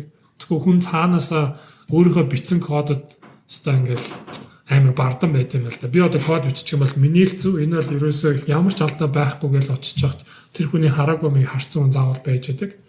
За тэгээд өөрийнхөө нөгөө нэг хэмжээний тестийг хийлээ. Багийнхаа нэг юм уу 2 ч юм 3 хүнээр ингэж харуулж шалгууллаа. Тэнгуутаа тэр жижиг юм нөгөө нэг кодын их болог ундрах ч юм уу тийш ингэ хийгээл яваад идэг. Тэгээ нөгөө чинь баяжаал яваад идэг. Хизээл бол хизээл тэрийг аваад нөгөө нэг одоо production руу буюу хэрэглэгч рүү ингээд хүрэхэд одоо ингээд тэр код ингээд бэлдээлээ гэсэн үг байхгүй. За тэгээ байдсан чинь тэр чинь continuous integration гэдэг юм болчихж байгаа. Тэнгүүд continuous delivery гэж юм байна л да. Continuous delivery гэдэг юм нь одоо юу вэ гэдэг тэгэнгүүт тэр код чинь нөгөө ингээд бэлдээл яваад байдаг. Тэнгүүд одоо гисийн нөгөө нэг production одоо environment-д ингээд хүмүүсийн хэрэглэж байгаа одоо нэг юм юу байна л да. Одоо серверүүд ч гэдэг юм уу юу ч гэдэг те яг тэр орчинд нь гэхдээ одоо ийм хязгаарлагдмал мөртлөө тэрнтэй одоо дуурайгдсан тийм орчинд яг тэр нөгөө нэг аппликейшн ингээд одоо ингээд тэр код ингэж оруулаад одоо ингээд бэлдээд байж игээд одоо нэг тийм бэлдэх одоо шат гэж ярих юм уу да код бол яг ингээд байгаад байж болгоцсон тэрийг ингэж аваад хооронд нийлүүлээд одоо ойж моих юм байл хооронд нь оёод уйж нийлүүлээд ингээд нэг юм бэлдэх юм ингээд бэлдчихье гэж яриад байгаа байхгүй та. Тэгээд ингээд бэлддэг нэг тэр нь болохоор continuous delivery гэдэг нэг тийм юм. Continuous deployment гэдэг тэрний яхаар яг тэр нэг бэлдсэн юм аа. Одоо нэг production буюу яг нэг хэрэглэгчдийн одоо гар дээр очих шууд тэр нэг өөрчлөлтийг бий болгох тэр юм руугаа ингэж оруулах процесс яриад байгаа юм л да. Тэгээд яг энэ ингээд дотор одоо 3 цагийн юм ярьчлаа шүү дээ. Continuous integration, continuous delivery, continuous deployment энэ 3 цагийн хооронд чинь ерөөсөө ингээд асар олон юм нэг хамгаалтууд, шатнууд одоо янз янзын нэмэлт одоо шалгах юмуд ороод ирчихдэг байхгүй. Тэгээ ингээд том зургаар нь ингээд одоо zoom out хийгээд ингээд харангуут ерөөсөө хөгжүүлэгч хүн кодо бичлээ. Зүгээр нэг enter дарчаал гэртээ хараал унтахад ерөөсөө асуудалгүй болох тийм одоо ертөнц рүү очно гэсэн үг. Кодо биччихэл ингээд за одоо хаана алдаа гарчих бол ингээд deploy хийсэн чинь нэг хүн ингээд буцаад алдаа гарч тийм ерөөсө бодох шаардлагагүй болчихно гэсэн үг л да. Яг тэгвэл тэр нэг хооронд нь баахан тестүүдийн тэр ингээд юм бичээд өг чинь шат болгонд нь ингээд юм нэг улам сайжруулаад бэлдээл өгдөг. Тэгээд яг тэрнээс цаашаа хэр их deployment хийх үү ч гэдэг юм тэр юм бол тухайн баг өөрөө шийдээд өгч болдог. Хэрэглэгчдэд одоо хэр их одоо шин өөрчлөлтөдөө мэдрүүлэх. Тэрэн дээр үнслээд нэг AB testing ингэж гисэн хийж болчихлоо байгаа юм л да тий. За хэрэглэгчдийнхаа нэг 10% нь энэ шинэ өөрчлөлтөө үзүүлээд үзье. Үлдсэн 90% нь хуучмаа хэрэгжилжиг. Энэ 10 одоо хувийн шинэ одоо өөрчлөлтийг авсан хэрэглэгчдийнхаа тэгээд нэг юу үзүүлэлтийг харъя. Тэр хүмүүс одоо хэрэглээ нэгсэж гэнэ үү, манай шинэ нэвтрүүлсэн юм хэрэгжилж чадчих гэнэ үү, мадчих гэнэ үү. Тэрэн дээрээс үнслээд ирэлгөө явуулах уугүй гэдэг шийддэг ч юм уу. Тэгээ бүр энэ чинь ингээд томоор харахад бүр асар олон янзын гоё гаргалгаануудыг бас хийж өгдөг. болгож байгаа юм л та. Тавчхандаа л. Facebook энэ төр чинь тэгдэг байгаа байхгүй. Тэгээ нэг шинэ юм боломж гаргахлаар одоо айгүй олон компаниуд яг тэгдэл юм байл л дээ. Жишээ нь Clash of the Clans-ыг хийсэн нэг юм билээ. Supercell энэ төр чинь тэгээ тоглоом гаргаж ирэнгүүт эхлээд Австралид ч илүү, Канадад ч илүү туршаад тэгээ тэнцэнээс нэг саналыг аваа. Тэгээ дараа нь ахаа сайжруулаад Америкт гаргадаг ч юм уу тий. Facebook энэ төр чинь болохоор яг ингээ шинэ юм гаргангуудаа саяг амрааг илдэг шиг тий. Шинэ юм нэмэнгүүтээ нөгөөх ингээд нийт хэрэглэгчтэйгээ 1% дээр ч юм уу 2% дээр ч юм харагдахаар тавьдаг. Тэгэнгүүтээ нөгөөх нь хүмүүс дээр нь алдаа малдаан гарахгүй ингээл нөгөөх ингээл ашиглаад байвал нөгөөх нь ахаа нэг 10% дээр ч юм харагддаг болол тий. Тэгэл алдаа гарахгүй нөгөөх нь 20 30 гээл явсаргал 100% дээр нь харагддаг болдог тий. Алдаа гараад ирэнгүүт нөгөөх буцаа хомчдөг юм шиг ба тий. Тэр бүгдээр болохоор автоматч болчихж байгаа байхгүй. Тэр чинь бол одоо ингээд мөрөөдөл байгаа даа шүү дээ. Ажил иргүүл байгаа биш үү тий гол нь бол. Гэхдээ тэр хүртэл чинь нэг амар их ажилтаа байхгүй одоо чи компьютероор бүх юмнуудаа ингээ хийлэгдэж чинь гэсэн үг шүү дээ тий. Гар ажиллагаагаа айл болох нь багасгаал ингээд яваад байгаа шүү тий. Ингээд амар олон төвшний юмнууд хийж авах. За эхлээл энэ дээр нэг дээр нэмэх нэг тэнцүү хоёр гарах хэрэгтэй гэдэг ингээ шалгалт юм бичинтэй. Тэнгүүд нь дараа нь хэрэглэгч энэ дээр дарахлаар ийм юм гарч ирэх хэрэгтэй. Дэлгэцэн дээр ийм юм харагдах хэрэгтэй тэргээл тэр үе шат болгоны чи ингээд нөө хэрэглэгч ингэж хэрэгжилж магадгүй тэгж хэрэгж магадгүй бүгд ингэ автомат болчихж байгаа юм. Тэнгүүд ингээл нэг өөрчлөлгээл падгээл 50 нэг өөрчлөлт тэгэл 50 гот нөгөөх нь ингээл автоматар цаанаас тэн чи нэг өмнөх ажиллаж исэн юмнууд нь хэвээр ажиллаж гин үү те өмнө хэрэглэгч юм хийхлээр тэрэнд нөлөөлж гин үү ингэж гин үү тэгж гин үү гэж амар юм том юм яваад тэр нь болохоор одоо нэлээд том юм байдаг юм шиг. Тийм. Тэний цаана бас нэг юм болохоор одоо сайн ингээл нэг амар лаг юм одоо эцсийн хэрэглэгч хүртэл ингээл одоо ажиллаж хэлбэрчлал өөрсөлтүүдийг жижигээр оруулаад тэрийг бүгдийг нь автоматжуулаад одоо хөгжүүлэгч гэртээ очиж шууд хамартай хандна гэдэг чинь шүү дээ. Тэнгүүд яг бас яг байнга тийм байж болтгоо алдаа гардаг байхгүй. Алдаа гарангууд энэ одоо CI/CD гэдэг яриад байгаа энэ одоо ойлголтуудын аргачлал гэх юм уу та энэ ойлголтуудын бас нэг ашигтай тал нь юу гэдэг вэ гэхээр одоо саяхан төлөөх хэлсэн шиг буцах зам нь бас ингээд автоматжуулсан байдаг. Тэгэхээр одоо алдаа гарлаа гэдэг юмгууд за наатаа ч тэгвэл гэлс одоо буцаачи гэдэг юм бол ганц команд дараад ч юм уу эсвэл ганц команд бичгээд ерөөсөө шууд буцаад яваад ерөөсөө 5 минутын дотор ч юм уу хэрэглэж өмнөх яг хэрэглэжсэн юм уу ингээд буцаал хэрэглээд явчихдаг. Тэгэхээр нэг одоо тэр нь бас ингээд буцах юмаа ингээд автоматжуулах гэдэг нь бас ингээд айгүй юу л болчихж байгаа юм л та. Сайн болчихж байгаа. Тэр уршаач хоошоогооч ингээд айгүй тийм уян хатан тэгээд ингээд ерөөсөө хүний ажлыг ингээд аюул хэлбэрчилдэг. Одоо миний нөр амьдрал дээр одоо нэг гарч ирээд байгаа нэг систем байгаа байхгүй. Тэгээд тэр их чинь ингээл за ийм асуудал гарчээ гэл нөгөөдхөд нь ингээл хэрэглэгчд нь гомдлол те за ийм алдаа гараад байна нөгөө нэг хөгжүүлэлтийн баг нь за гэл янзлчихж байгаа байхгүй. Тэгээд тэнгүүтээ нөгөөдөл нь ингээл за манай юм алдаа засагдсан гэх. Тэнгүүтээ дараа нөгөөдөл нөгөө манайх системд ийм юм нэмүүлмээр байна гэл. Нэмүүлэл явсан 3 сарын дараа нөгөө алдаа дахиад гараад ирж байгаа байхгүй. Шинэ 3 сарын өмнө хэлсэн бэ алдаа байсан шүү дээ. Тийм. Энийг зассан битээ зассан. Тэгээ яач өгөхлөөр харин бид нар сая шинэ юм нэмж байгаа буцаа гаргаад ирчихлээ. Гэх мэтлэн тэгэнгүүт нөө нэг Oracle-д ажиллаж байгаа нөө Батүрийг Батүр бид нар чинь юмнууд найзууд дээр бас нэг Монголд ирэхэд нь уулзаад юмнууд ярьж хахад яг ингээд автоматжуулчихлаа нөө хөгжүүлэгч стресс нь багуулдаг юм ерөөсөө тий.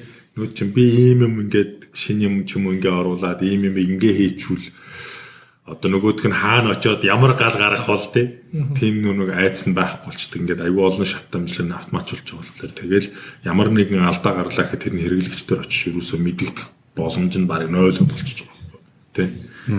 Тэнгүү чи нөгөө чинь арай юм зөрөгтэй болвол тий за шинэ юм ингээ хийж идэх чинь гэж ийм гоё юм ингээ хийгээд бадбадаад тэгэл хийгээл явдаг те. Тэгээ нөгөө автоматжуулалт ингээл явчихлаа. Одоо тэрийг ингээл бодглохоор амар гоё л байгаа даа байна.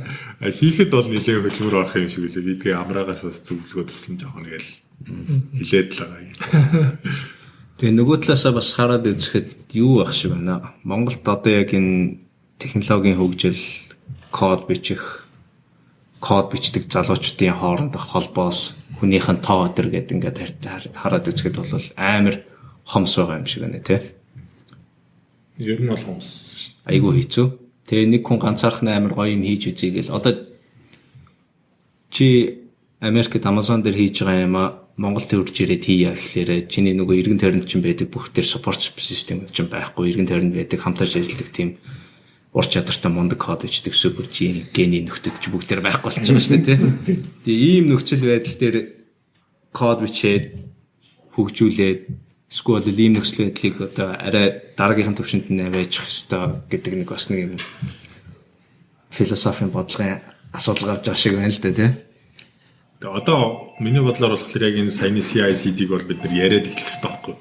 Тэ бүр ингээд нэлээд хүчтэй яриад яаж хийх ёстой, яаж явах ёстой. Одоо бас нөгөө юун дээр ашиглагдаж байгаа Amazon дээр ашиглагдаж байгаа нэлээд том компаниудаар ашиглагдаж байгаа юм чинь бас microservices гэдэг байгаа тийм microservices гэдэг. Тэнгүүд ингээд эхлээл ингээд уншингуу чинь төсөөлөгдөхгүйсэн байхгүй. Яа. Нэг ингээд ажиллаж байгаа болж байгаа юм ямар хэрэгтэй ингээл тий. Тэнгүүд бас давуу талаас нь аягүй олон бичиж байгаа. Нөгөө талаас нь сул талаас нь аягүй олон бичиж байгаа тий. Та нар одоо юу гэдэг нэг галуу дагаж хэрэг хөлөө хөлдөө гэдэг шиг тий. Amazon чинь том болохоор л тэнцээ ажиллаад байгаа. Netflix том болохоор л тэнцээ хийж болоод байгаа. Та нар дээр чадахгүй бүтэхгүй гэдэг байгаа байхгүй. Тэгэхээр яг microservice-ийн талаар бас үзэж харсан туршлагатай гараад чи бас нэг яриад. Тэгээ microservice-ийн бас юг Тэс тэр нэг зөрүүн дээр л аягүй харж л байсан л. Эхлээд надаас амар сонин санагдаад байдаг байсан. Ингээд зүгээр л баахан microservice-үүд бичсэн. Тэгэл энэ цаанаа яг яаж ажиллаад байна? Яагаад ийм олон юм одоо спагетти шиг нэг ийм амар холилдсон юм ингээд байгаад байна гэл. Тэгээд microservice яг бичнэ гэдэг нь юу гэсэн үг вэ? Одоо за би чинь ингээд нэг одоо юу гэдэг нь Amazon-ы нэг одоо нэг хайрцаг санал болгодог системийн багийн хүн байлаа гэж бодъё л да. Одоо багийн менежер байлаа гэж бодъё л да. Тэгэнгүүт би тэрэн дээр хоёр сонголт хийж болж байгаа. Нэгдүгээр сонголт нь юу вэ гэхээр айгүй тийм хар хайрцаг шиг гаднаас ерөөсөө хинч харыг хандъя гэж юм болохгүй. Бид нэр өөрсдөө л дотроо л ухаалаг шийдвэрээ гаргадаг. Нэг барааны баркод уншингууд хэмжээг нь аваад ийм хайрцаг санал болгодог. Тийм систем хийж болж байгаа. Нөгөөх нь болохоор яг одоо барааны баркодыг ингээд сканер тонгоод ийм төрлийн хайрцаг байдаг шүү гэд одоо нэг тийм мэдээлэл авна штэ. Тийм төрлийн мэдээлэл хайрцаг байдаг шүү гэдэг юм а бусдад нээгээд өгчээ. Amazon доторх хүмүүстэй. Өөр нэг багийн хүмүүс магадгүй энэ одоо бараг одоо хайрцаглахын тулд ямар хайрцаг юу байд юм бэ сонирхож магадгүй. Эсвэл бараа үйлдвэрлэхдээ ямар хайрцагнууд тааруулж бид нэр бараа үйлдвэрлэж болох юм бэ гэдэг чинь мэдээллийг авмаар байгаа бол тэр мэдээлэл манад байгаад болохоор бид нар тэр мэдээллийг нээлттэй гараад өгчий гэж ярьж байгаа байхгүй. Тэгмээд ерөөсөө бүх хийж болох процесс жижиг үйлдэлүүд хийдэг одоо жижигхэн сервисүүд болгоо биччихэн гэсэн үг байхгүй. Тэрийг гаднаас хүмүүс хандаж ч болдог. Дотор бид нэр өөрсдөө болохоор ингээд тэрийг ашиглаад ингээд биччихдэг. Тэрний амар юм нь юу вэ гэхээр ерөөс айгүй тийм уян хатан байдлаар ямар нэг юм хийх гэж байгаа хүмүүст асар хурдан тийм боломжийг бий болгоод өгчдөг. Ямар хөө мэдээлэлүүд байгаа ингээд харъя гэж бод эндээс ингээд сонгоо. За танаагаас энэ хоёрыг аваа, танаагаас энэ гурван microservice-ийг дуутахад бид нэр ийм бизнесийн асуудлыг шийдчихэж болох юм байна. Энэ бизнесийн асуудлыг шийдснээрээ бид нэр зардлаа хэдэн хувь хасаад ашигаа хэдэн хувь нэмэгдүүлж болох юм байна. Энэ тооцоолыг гаргаж өгөхөд microservice-ийн үүрэг ажиллах ерөөсөн ингээд яг алт шиг ингээд шижигнээд байж байгаа байхгүй. Сонголт хийх тэр нөгөө хүнийг мэдээлэлээр хангах. Тэгэхгүй одоо нөгөө нэг ихний сонголт буюу нөгөө хар хайрцаг шиг юм байцсан байна. Би тэр багт очиж уулзсан. Танаад яг ямар юм байдیں۔ Яад энэ цагаа зарцуулаад энэ зэрэгээр нөгөө баг чинь тэрийг өгөхгүй юу шийдэл өглөөхөд тэр баг чинь дахиад зардал гаргаал нэг юмнууд нэмж бичиж өгвөл бид нарт гаргаал тэр нь тестлэгдээгүй гэл ингээл ерөөсөө үлгэрийн далаа болчдөг. Тэр анхнаасаа юм жижиг microservice одоо сэтгхүүтэй сэтгэлгээтэй бичиж явчих юм бол өсөж тэлхэд ер нь ингээд асар хурдцтай. Тэгэл ерөөсөө ганц хөгжүүлэлтийн багууд гэхгүй манайх шиг одоо DevOps-ийн багууд тэрийг ашиглаж болж байгаа. Бизнесийн код бичдэг багууд чинь хэрэгжилж болж байгаа ч гэх юм ерөөсөө ингээд би эндээ ашиглаад тэгээд нөгөө нэг томоор нь харангуйц ч ерөөсөө ингээд дээшээ ингээд холгосоор гал бүүнээр ингээд босоод ирж байгаа. Асар хурдан энэ ингээд энэ босоод шинэ багууд үүсэл зардал хасч чинь тэдэн сая доллар ингэж тийм юм өсөж явчихдаг. Одоо тэгтээ тэр чинь бол хэрэглэгчд бол тэр нь харагдахгүй шүү дээ тий. Хэрэглэгчд бол ингээд Amazon чинь нэгэд бүхлээр харагдаад байгаа. Тэнгүү чинь цаана одоо юу гэдгийг мэдгүй ингээд абстракт байдлаар яах юм бол тэр чинь яг агуулгын зөвхөн үлдэгдэл шалгадаг юм үлдэгдэл хяндаг ганцхан систем. Хэрэглэгчийн бүртгэл байдаг нэг систем. Тэ цаанаа ихэ зөвхөн төлбөр тооцоолны систем гэдэргээр ингээд цаанаас мангар олон мянган жижиг юм байна. Тэгвэл хэрэглэгчд наан нь болохоор яг л нэг юм харагдчихэдэг тэ. Хэрэглэгчд харуулах гэж байгаа хэсэг нь болохоор цаанаас очингуудаа за энэ бараа хэрэглэгчийн бараа сонирхох энэ агуулгад байгаа мó байхгүй юм. Окей тэрийг нь авангуудаа за энэ байгаа юм байна байхгүй юм байна. Эсвэл байвал хэдэн ширхэг байгаа юм байна гэл тэ. Тэгэл төлбөр их гээл дарангууд нь биднэрт бол ингээл харагдахтаа ганцхан вебсайт харагдаж байгаа. Гэхдээ цаанаа бол ингээл за энэ үнний данс нүрж байгаа ингэж байгаа тэгж байгаа бла бла гэл стон цаанаа ингээд айгүй олон жижиг системүүдээр дамжаад байгаа. Тэгэхээр яг хөглөр нүг бас нэг давуу тал нь болохоор нэг газар алдаа гарах юм бол нөгөөх нь галз засчих болоод байгаа. Тэггүйгээр бүхэл бүтэн ингээд нэг систем ганц бүхлээрээ том багхлаар нэг газар сайжруулалт оруулахын тулд ингээд нөгөө бүх систем ахаа шинээр суулгаал тий. Хаад бүгднгийн шинээр унтраагаал бүгднгийн шинээр асааж байгаа байхгүй тий.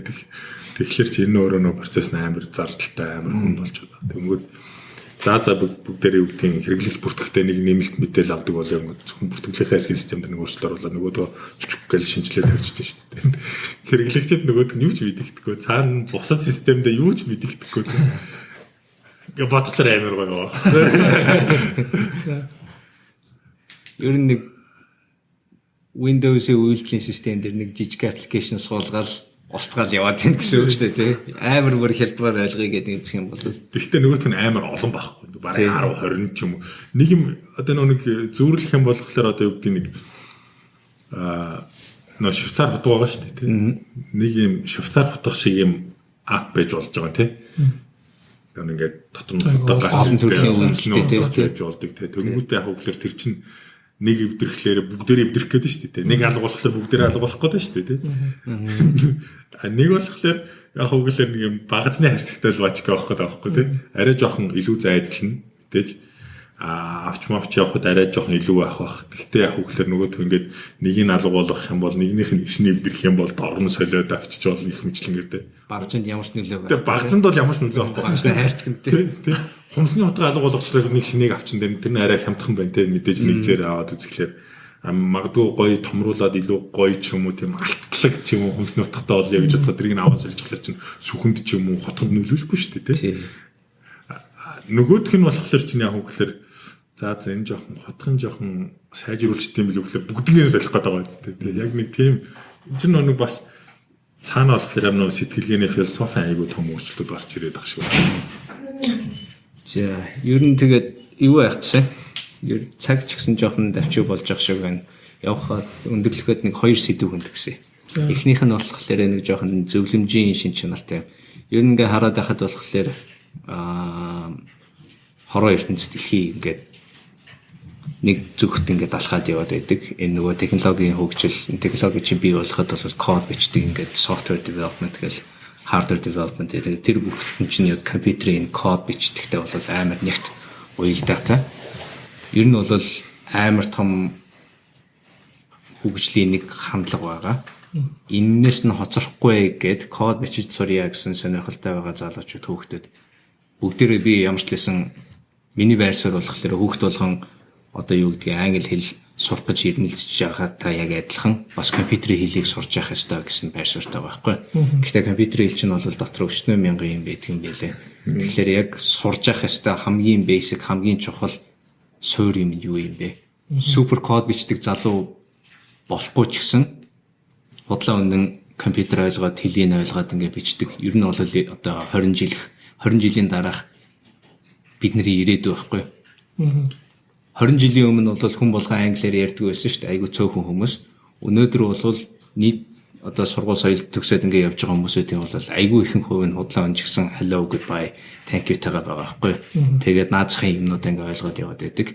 Ирээдүйд бол компьютерийн хэл чинь бол өнөөдрийн англи хэл шиг юм чухал юм байх болохоор яг юунес сурч эхлэх хэрэгтэй. Суурь хаана тавих хэрэгтэй.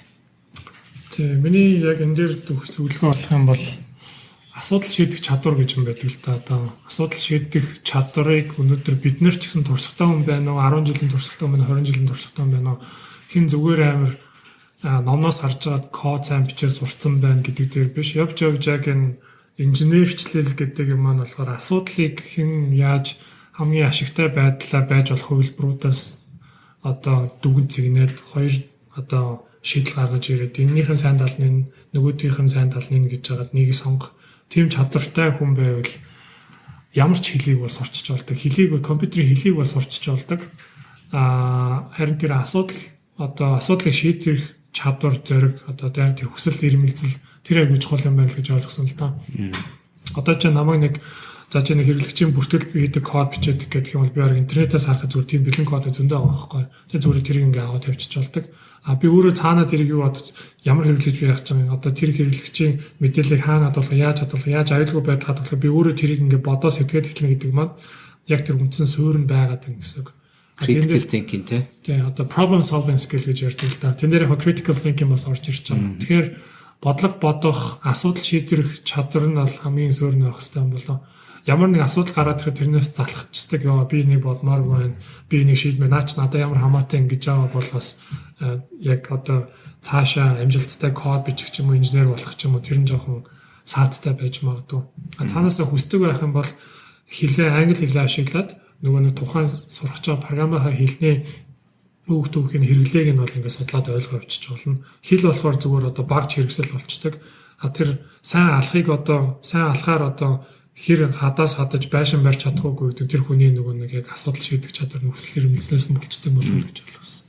Гоё хэлт. Хоёр дахь юм нь болохоор би сайхнаас хийж эхлээд байгаа. Орж иж байгаа зочин болгоноос 3 номны юу асууж байгаа байхгүй зөвлөгөө. Чиний амьдралд хамгийн их нөлөөлжсэн, хамгийн чухал гэж үзсэн 3 номыг манай сонсогчдод юу байгаач зөвлөөч гэж. Би ч Amazon дурснаас аудиобук айгуу сонсдог болсон л та. Тэгээд нөгөө завгүй байдаг болохоор ингээд ном дэлгээд ууших завгүй байдаг болохоор ажил руу явах 30 минут гэрлэг авах 30 минут автобусан сонсоо авчдаг. Тэгээд миний хамгийн дуртай сүүлд уншсан сумын дуртай 3 ном гэдэг юм бол эхнийх нь болохоор The Subtle Art of Not Giving a Fuck гэдэг ном гэдэг тэрийг уншсан болоо яасан. Тэрийг нэг уншаад үзэх юм бол тэр ном зүгээр ганцхан мөр синопсис нэг юм бол хүн ер нь амьдралдаа санаа зовох ёсгүй айгүй олон юмудаа санаа зовд юм байна. Тэр юугээд бодцохол энэ ингээ бодцохол би энийг хийж зүг болчихлоо. Манай хамаатнууд намайг юу гэж бодвол манай найз намайг юу гэж бодвол би энэ ажлынхаа хүн таалагдахын тулд яах энэ бүгдээ хай гэдэг ч байгаа байхгүй тийм. Хэрэггүй юм битгий санаа зов. Хэрэггүй юм битгий санаа зов гэдэг. Тэрийг айгүй гоё гаргаж ирсэн тийм үг хэлгэн амар итгээд юм шиг юм мөртлөө хүнд амар юм ойр тусахуц байж магадгүй тийм надад л ойр санагдсан нэг нь болохоор 5 second rule гэдэг нэг ном байсан. Тэр болохоор ерөөсөө хүн ингээд амьдралдаа ингээд жижигхэн чамаг өөрчлөлт гаргахад ерөөсөө 5 секундын л одоо нэг тархинд нь тэр нөгөө нэг бодсон юм хийх үү хийхгүй гэдэг 5 секундын л нэг тийм юу байт юм орон зай байт юм байна л та. Тэгэл хэрэв тэр юм хийхгүй л 5 секундын дараа тархи ингээд угаасаа өөр мэдээлэл аваад ингээд өөр юм бодоод ингээд төөрөөд явчихдаг. Тэгэхээр за нэг юм бодсон бол ерөөсөө л дотроо тав тоолоод тэгээд ерөөсөө ингээд ямар нэг үйл хөдлөлт хий гэж байгаа байхгүй. Одоо ингээд нэг алхачих, нэг хажууд тийш нэг алхачих, эсвэл нэг юм бариад авчих гэдэг гэж.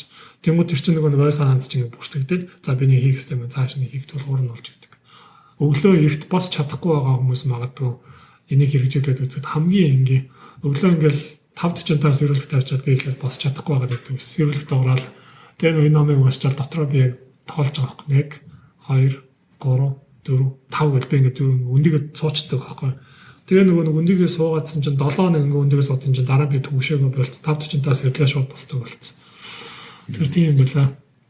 5 second rule гэсэн үү? Тэгээ 5 second rule гэдэг.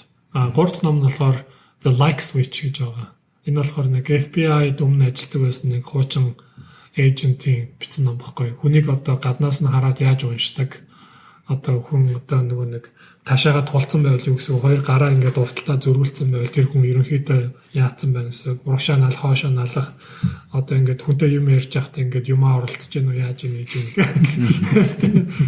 Тэгээд нөгөө тэр байдлаараа хүнийг одоо уншчаад тэр хүнийг яаж ятгах чадах вэ гэдэг юм уу те. Одоо ямар нэг negotiation хийхэд тэр хүнийг яаж ятгах чадах өөрийнхөө талд оруулж чадах вэ гэдэг юм уу. Тэр нь зөвхөн нөгөө нэг psychology талаас нь сэтгэл одоо судлал талаас нь ч юм уу бичээд өгч байгаа юм байна. Ийм өөр ном. Санал болгоё та. Технологи ном байхгүй. Технологи ном бас хангалттай. Амьдралынхаа бар 3-1-ийн тэрэндээ зарцуулж байгаа юм чад гадуур ч өөр юм зарцуулсан. Зэстэх хоёлаа цаашдын ажил амьдрал чинь амжилт төсөй. Дараагийн удаа Монголд ирэхлээр чинь тэгээд уулзаад ингээд сонирхолтой юмнууд ярьжлаа л да. Энэ удаа За яг цаг 20 минут бол айгүй боломжийн хугацаанд л ярьсан байна. Гой сэдвүүдийг ингээд өндөд ишөө ярмаар л байна. Гэтэ одоо хүн болгоны дараагийнхаа ажлууд нь хүлээгдээд байгаа бах. Тэгэхээр баярлаа. Дөлөөдөөс баярлаа. Баярлалаа. За. За.